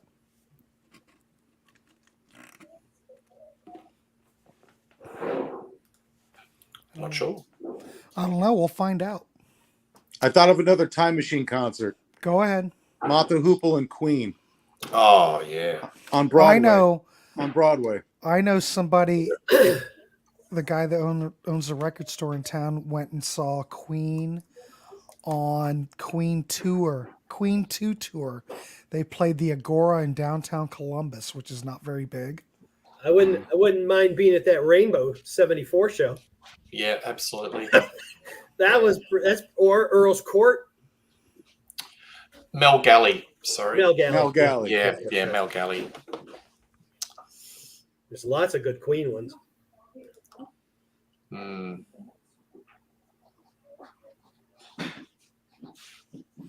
Bad mastering, well, that'll do it. Choose your mastering wisely. You know, That's what I always I say. think this whole reissues thing is just the Wild West right now. Well, I got that new Whitesnake album, and it's completely different. Well, it's remixed. Yeah, DC's just added keyboards. He's added different Sykes guitar parts. Vandenberg starts to play on some of the Slip of the Tongue tracks. It's like hearing a new album. There's none of the gated drum sounds. It's organic. It's a good listen. It sounds completely different. Well, did you ever hear the Pearl Jam 10 when they redid that without all the, No. you know? I know they released both of them. I never heard it, but evidently they remixed it and got rid of all that, Well, you know, the gloss Floyd- and sheen of the The original Floyd mix. camp changed quite a bit of Delicate Sound of Thunder. That reissue is very different because the first one I have burned into my brain because it was one of the Laserdisc demos we did in the store, so it was on 24/7. It's quite different. What do you guys think about bands that do that go back and retool it and add different modern tracks where, you know, you've got a a band member in your current version of the band going back Like and adding Ozzy. guitar, and adding guitar tracks. I don't know. I like the sense of the original. It's a document of time. You're actually, I think it's interesting, depends, but I think, it's Pete, not it right. I'm depends. not sure. To me, it depends how it's marketed and how it's intended to be sold. If they come out and say this is Delicate Sound of Thunder redo or the alternate or something that alerts somebody to say, hey, wait a second, this is different, then I don't have a problem with that. Let people decide if they want two versions, want to hear something else. But to say, okay, here's Delicate Sound of Thunder remixed. Well, it's not just remixed. It's edited, changed, altered. Retooled. Yeah, Absolutely. It's not the same thing. Yeah. And if they're not telling us that, I find that to be a crock. Zeb says it's always a nice alternative if you love the album. But I think that there are certain things you shouldn't mess with. They like wouldn't Giles do it to the Martin. Beatles. I know. Giles Martin remixed all that Beatles stuff. I think it's a sin. Just leave it. Even when George Martin, when Help and Revolver were out, in the mid 80s when they released it, George Martin remixed those. I don't think you should have messed with it. There are certain things you don't mess with, and I think the Beatles is one of those things. And I've said that before. Well, Dio just released Dio's Camp. Ronnie's obviously not there. Just did this Holy Diver. This new Holy Diver that came out. And it's getting rave reviews too, Pete. Everyone I've read who's heard it, they said it's... Well, and there's 2 discs. There's a remaster remix of the original for like the 16th billionth time. And then there's a Joe, I don't know who the person is, Zarakasis or Z-A, you know who I mean, Zarkissis or whatever his name is. It's a remix. And the remix is very strong. It's very heavy. There's a lot more bass to it, a lot more low end. It's got more power, but it's balanced. So it's not, the volume wars. It's a very different record, and that I can admire for what it is, as long as I can still get the original. Well, I'd like them to do something to Last in Line and Holy Diver and maybe even Dream Evil, because I reckon those albums need a bit of a remaster. Well, Dream Evil was redone in 2015, but it doesn't sound all that much better. Yes, that's what I'm That's the problem with these remasters. It's just a cash grab. They want to most of the 80s CDs or the early CDs aren't futzed with. There's no brick walling. They're pretty much just straight master, straight transfers off the tape. Hopefully they're choosing the right tapes. Well, even you're looking at the Led Zeppelin catalog. Look at the 80s CDs. Those came off of LP masters, but they're not futzed with. They are mastered really well, and they sound great compared to everything else that came after. But it's just... Yeah. You have to ask, how good are Jimmy Page's ears at this stage? I don't want Jimmy Page mastering anything. He's deaf. No, that's a great point. He's deaf. He's deaf. Quote of the day. He's deaf. He's deaf. Stick to those original 80s CDs that are just not futzed with, and you're good. Is Jimmy the laziest connoisseur of his band's catalog or anything ever? Jimmy hasn't done much. No, he's living off of the Led Zeppelin catalog. I mean, I see photos of him at record fairs. Really, you pick up a record collector magazine, and there's Jimmy at the Brixton Record Fair. You know what he's looking for, though? He buys bootleg. He's looking for Led Zeppelin bootlegs. Yeah.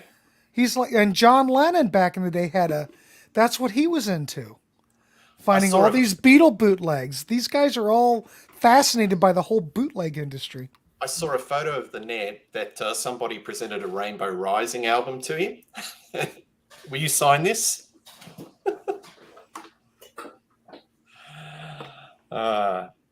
Pete Golby, yes.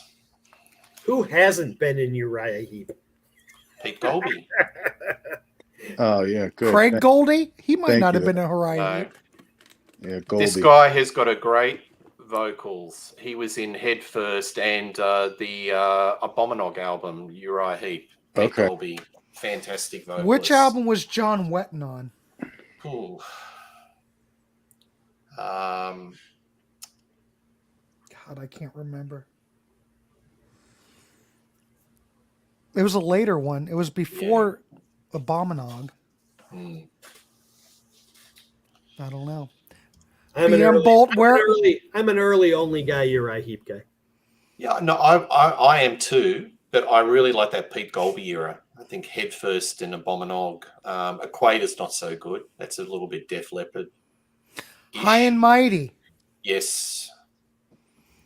Zeb coming in for the win. Zeb's been with us all the way. Zeb's been here he's always here.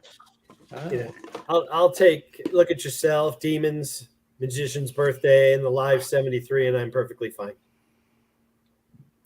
What a great vocalist, and such a shame, how he. David? Yeah, absolutely, David Byron. The whole knock of them as being like Deep Purple Jr. or something was ridiculous. Yes, instrumentation-wise, yeah, they were similar. They're They like a couldn't have hard rock been- Beach Boys, because of the vocals. They I love couldn't their have been more vocals. different. Yeah, I mean, yeah. and it was strange because,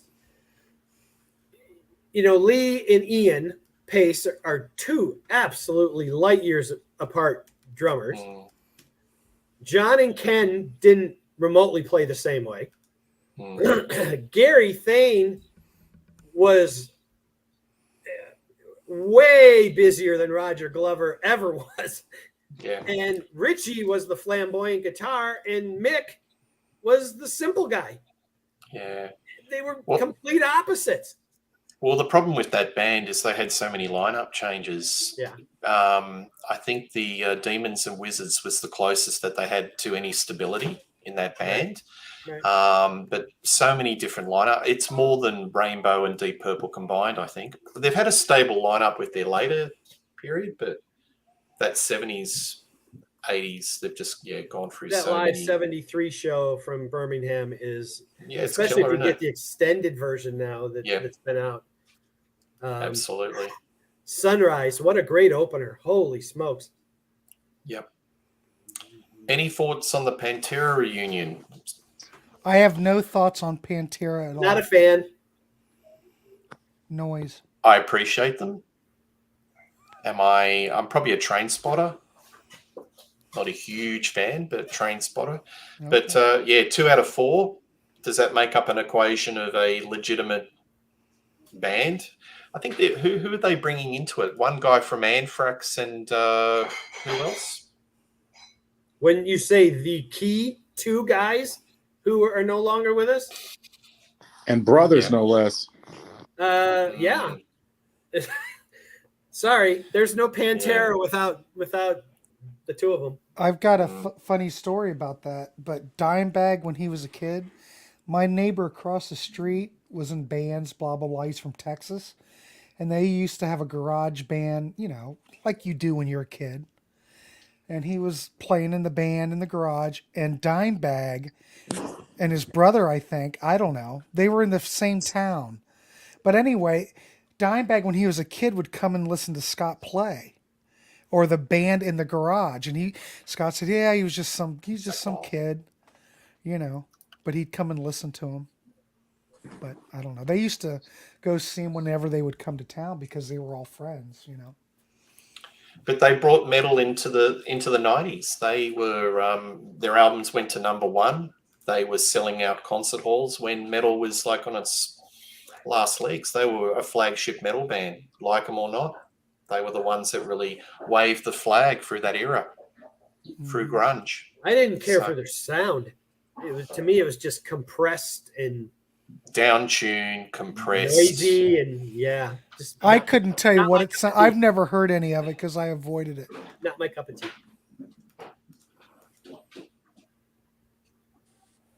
And there's silence. I don't care for Zach Wilde either. There, Chris. I don't Come on now. like Zach. You don't? I like Zach on No More Tears. I think that's the Well, last maybe that's truly. might be the only one. Yeah, that's the last great Aussie album, I think. Well, and I will give credit. I think Perry Mason's one of the coolest riffs I've ever heard. I don't care for the song. The riff is amazing. But I love that No More Tears album. I like Zach's guitar teacher, and I can't think of his name. Zach's guitar teacher was in the short-lived band T.T. Quick in the late 80s. With T.T. Quick. Is there a connection to it except T.T. Quick? Yep. I'm going to look. The vocalist in Accept was Mark Ternillo was the vocalist in T.T. Quick. Okay. But the guitar player was his teacher. Yeah. For a time. And I can't think of his name off the top of my head. But he was a little guy, and he was good. And he went on to play with someone else, like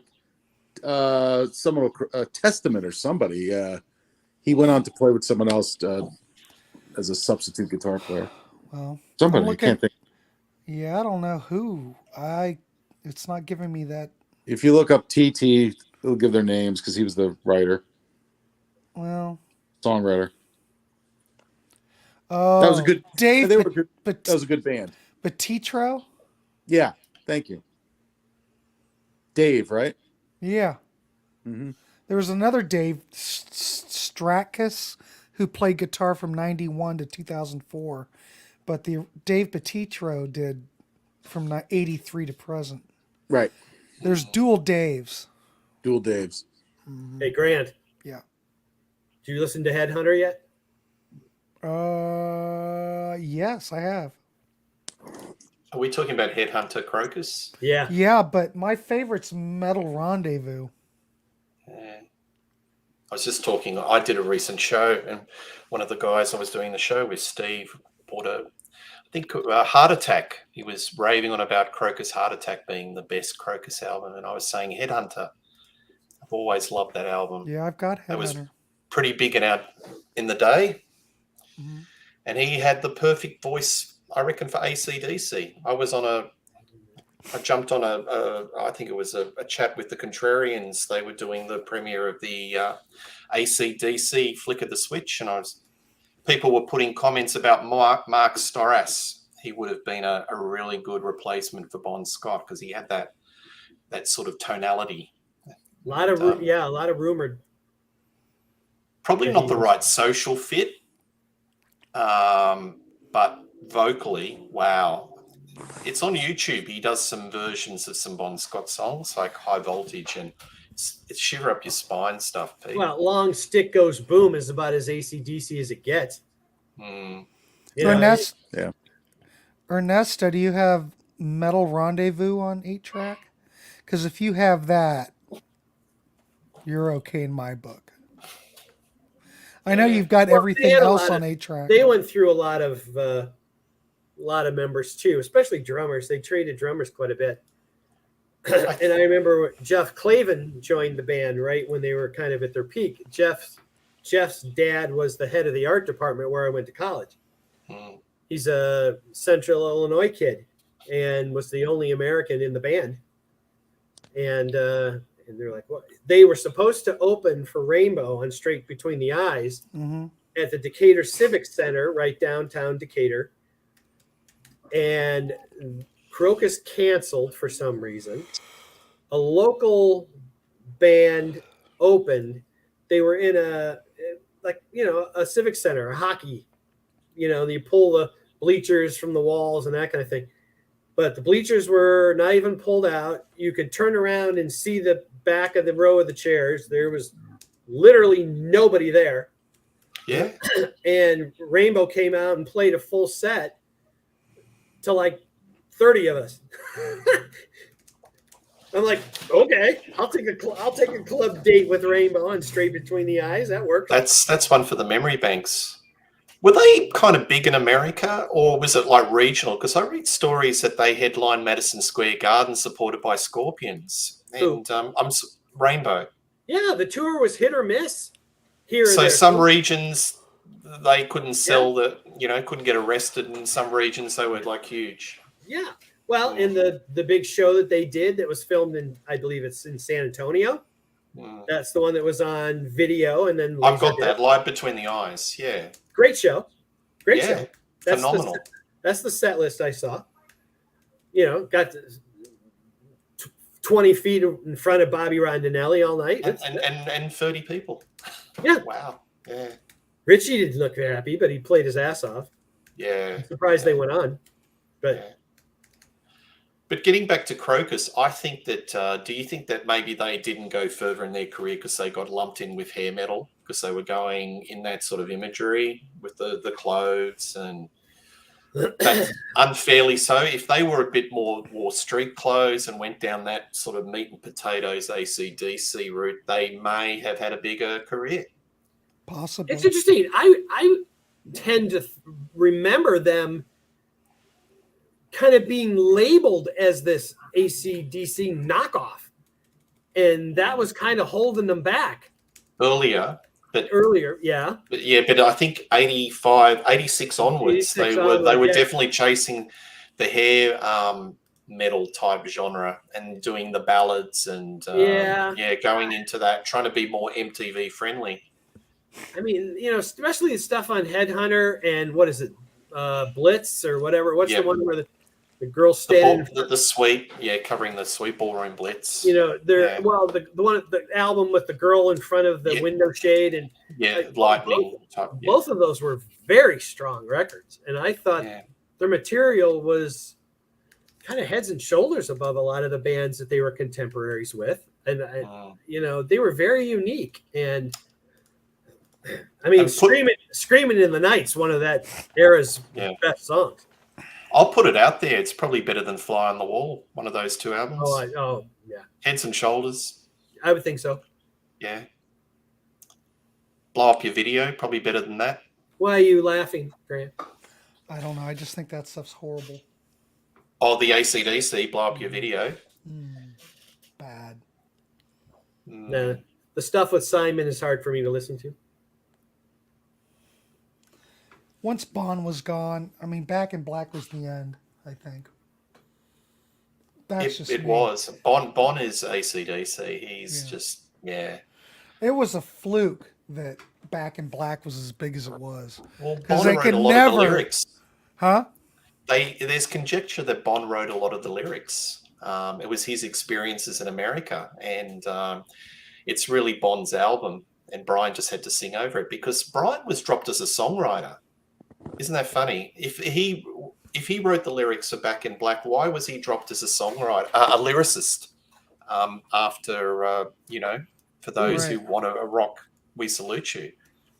My perspective in the AC/DC band that I was in, we did both eras, and clearly the songs that were more entertaining and more creative, in my view, were all Bond era songs that were much more fun to play. Bad Boy Boogie and Live Wire and Riff Raff, and all of those were so much more fun to play and were different and unique from each other, where anything on Back in Black sounds like the same song after you've played it 800 million times. I like Back in Black, don't get me wrong. I'm not saying I don't like it either. My top 5. Well, I don't ever have to hear it again, Overplayed. Oh my God. Overplayed. I would never put it ahead of Power Age or Let There Be Rock. Or Highway to Hell. Highway to Hell, even. High Voltage, for crying out loud. High Voltage, yeah. Or Dirty Deeds, for crying out loud. TNT. Yeah, those are really great records, and they had a unique and. I gotta pull some. Let me see if I can find it. Hold on. I'm going to head because I'm going to send my wife to bed. She's got early work in the morning. I think I'm going to head, but we'll wait for Grant because it'd be really sad if Run! He comes back. Cricket. That would be the ultimate gazump if there was nobody here. So we'll hold the fort. But I agree with you, Pete. Crocus, they could have been a contender, but they weren't. AC/DC with Bon is better. Nice. I think they are good.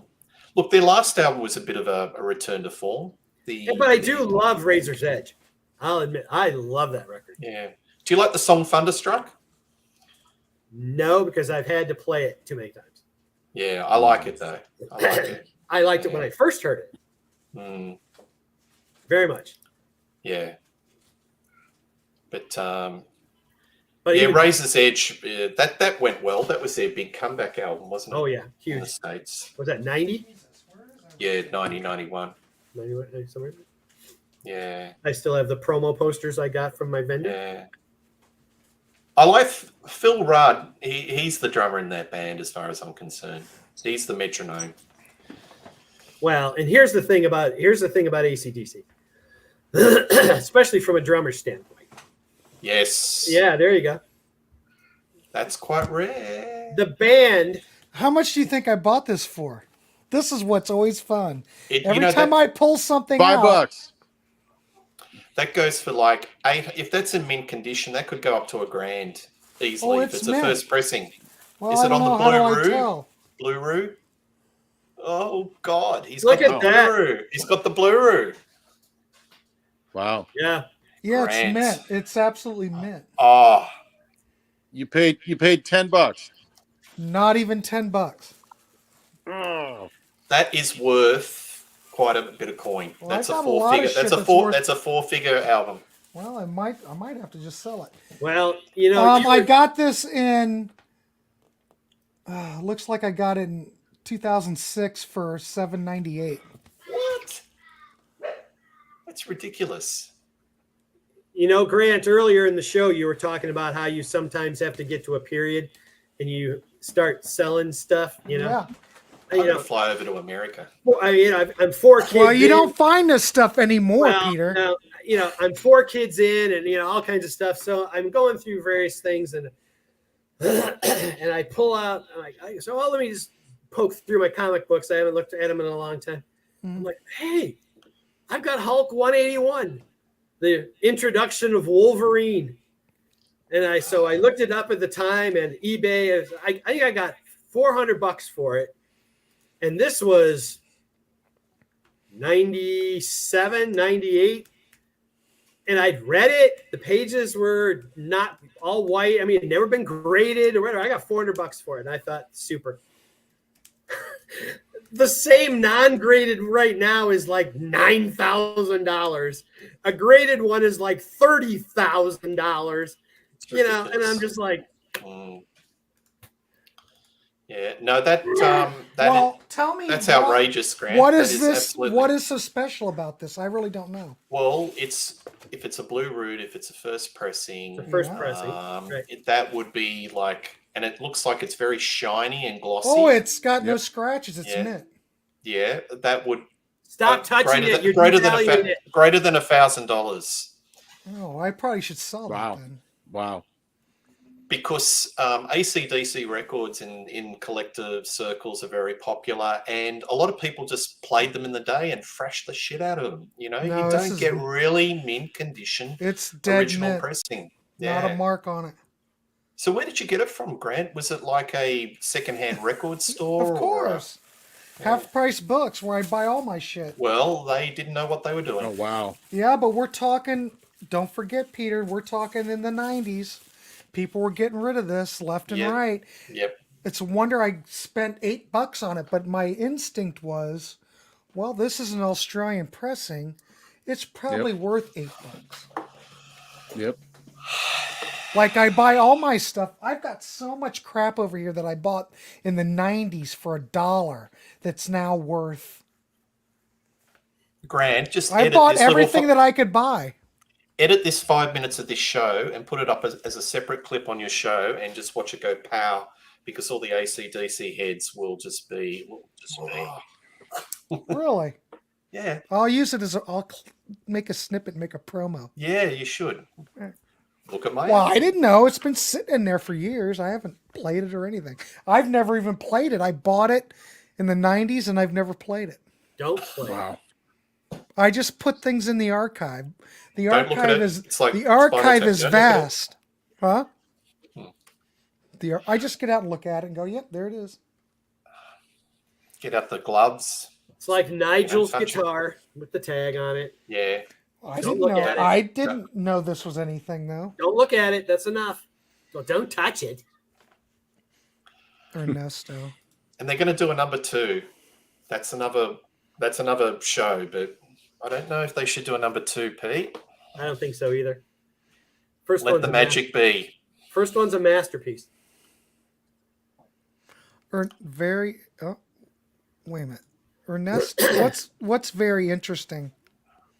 Pete, The there was show a in question general? for you. Yeah, there's a question for you, Peter. What was the name of your AC/DC band? TNT Chicago. Was there like a TNT Dallas or? No, Okay, I just want to know what we're doing.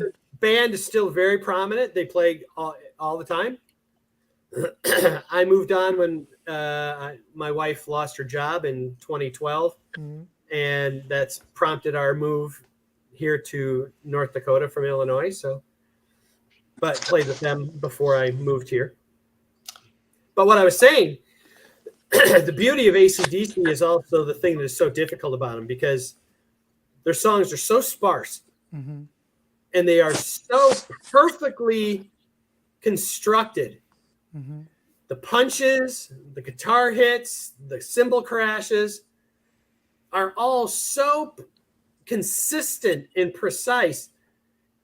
If you play the wrong fill, you wanted to add an extra crash, you might as well pull your pants down because you look super naked and you sound like an idiot. And it really is the most disciplined and difficult musical drumming I've ever had to do because of the discipline that it required. There's just no ad-libbing. There is no room for error. There is no margin to be creative or add your own little flair to something. Do you have clips on YouTube, Pete? Yeah. All right, I'll check it out. Yeah. So it was really fun. And, here I was, I had to learn 50 something songs in a week or something. This is, again, the difference between knowing the songs and knowing how to play them. I'd heard them, but it's totally different when you sit down and have to direct it and guide it yourself when everybody's following you. Yeah, well, with AC/DC, it's the space between the notes. It's what you leave out. Oh, my God, there's so much room. There's a lot of room right here. But it was so much fun when it dialed in and worked right, because you could feel the energy, because there's such look at those game show hands. It's sort of like Look at that. Wheel of Fortune, and Look the at prize for tonight. Did you want me to show you the label again? Just Carol Merrill. Did you want me to show you that again? Every time you pull that out, it drops by $5. This is Grant's Warehouse. This is the promo for this I just big threw it on show. the floor just now. Wow. I'm using it as a coaster. I laugh at all of you. 1,000 Australians are flying over to get you, Grant, for that. I can't imagine. Where do you live in Ohio? Yeah. Delaware, Ohio. Beautiful Delaware, Ohio. You've just learned something tonight, haven't you? How you've got probably what the most it would probably be one of the most valuable records in your collection, I'd say. Well, I've told this before on Contrarians. There was a band called Czar, which was a prog band in the late 60s. I was at Half Price Books where I bought this, and they had this Czar album. And I looked at it and I'm going, well, this is on Fontana. It's a European import.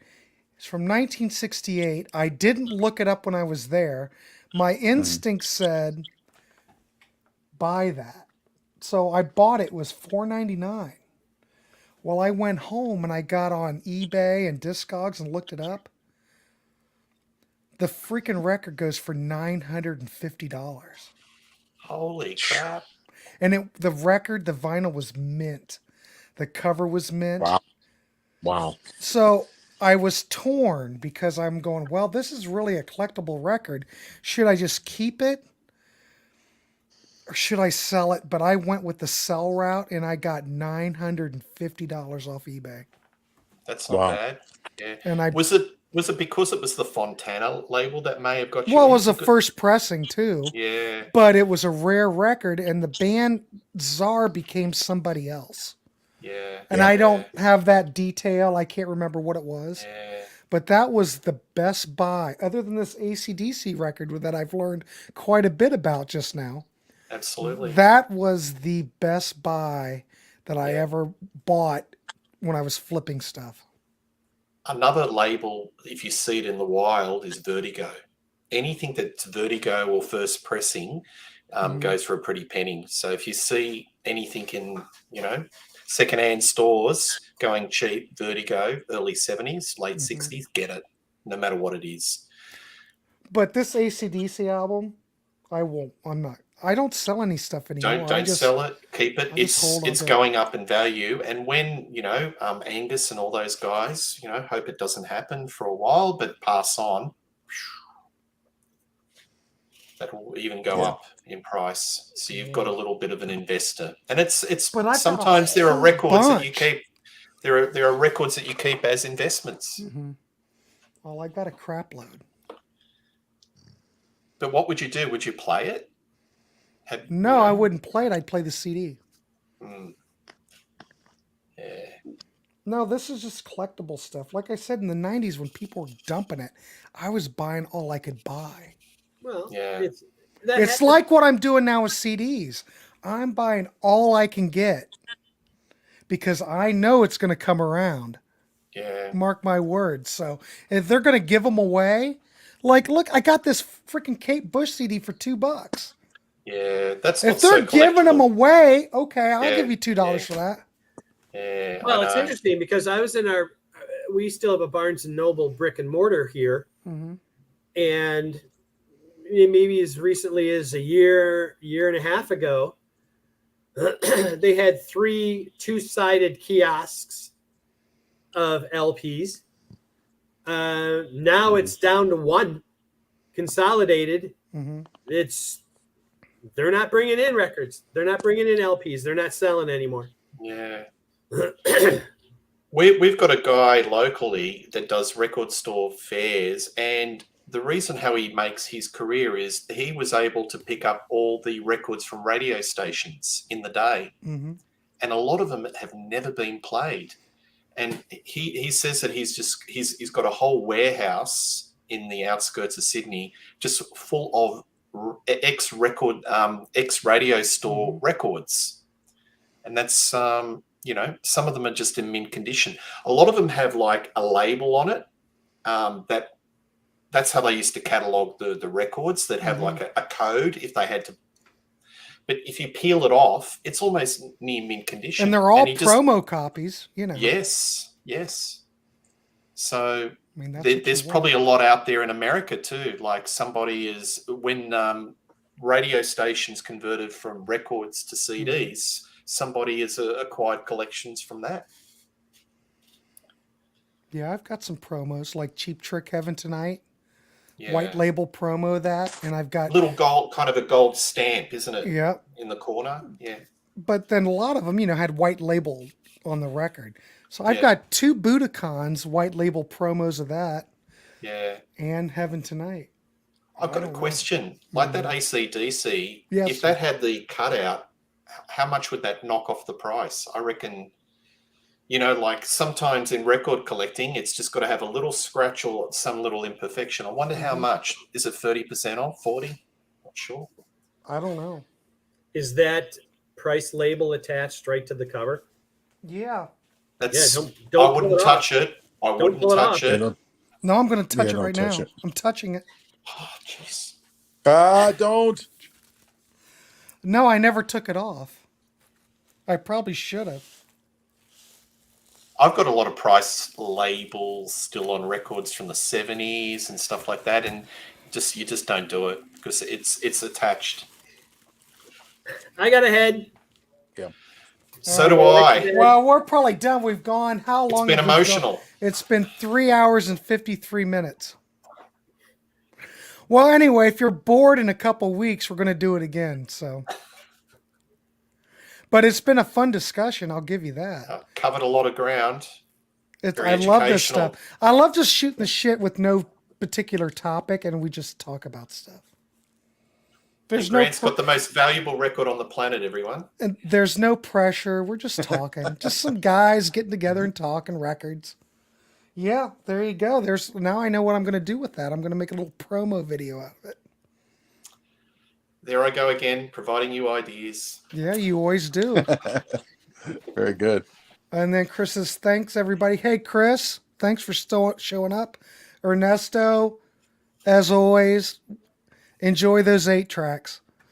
But all right, boys, I'll talk to you guys later and have a good night. Have a good weekend, All right. guys. Cheers. See ya. Thanks, guys. We'll see you. Bye. Yeah, bye.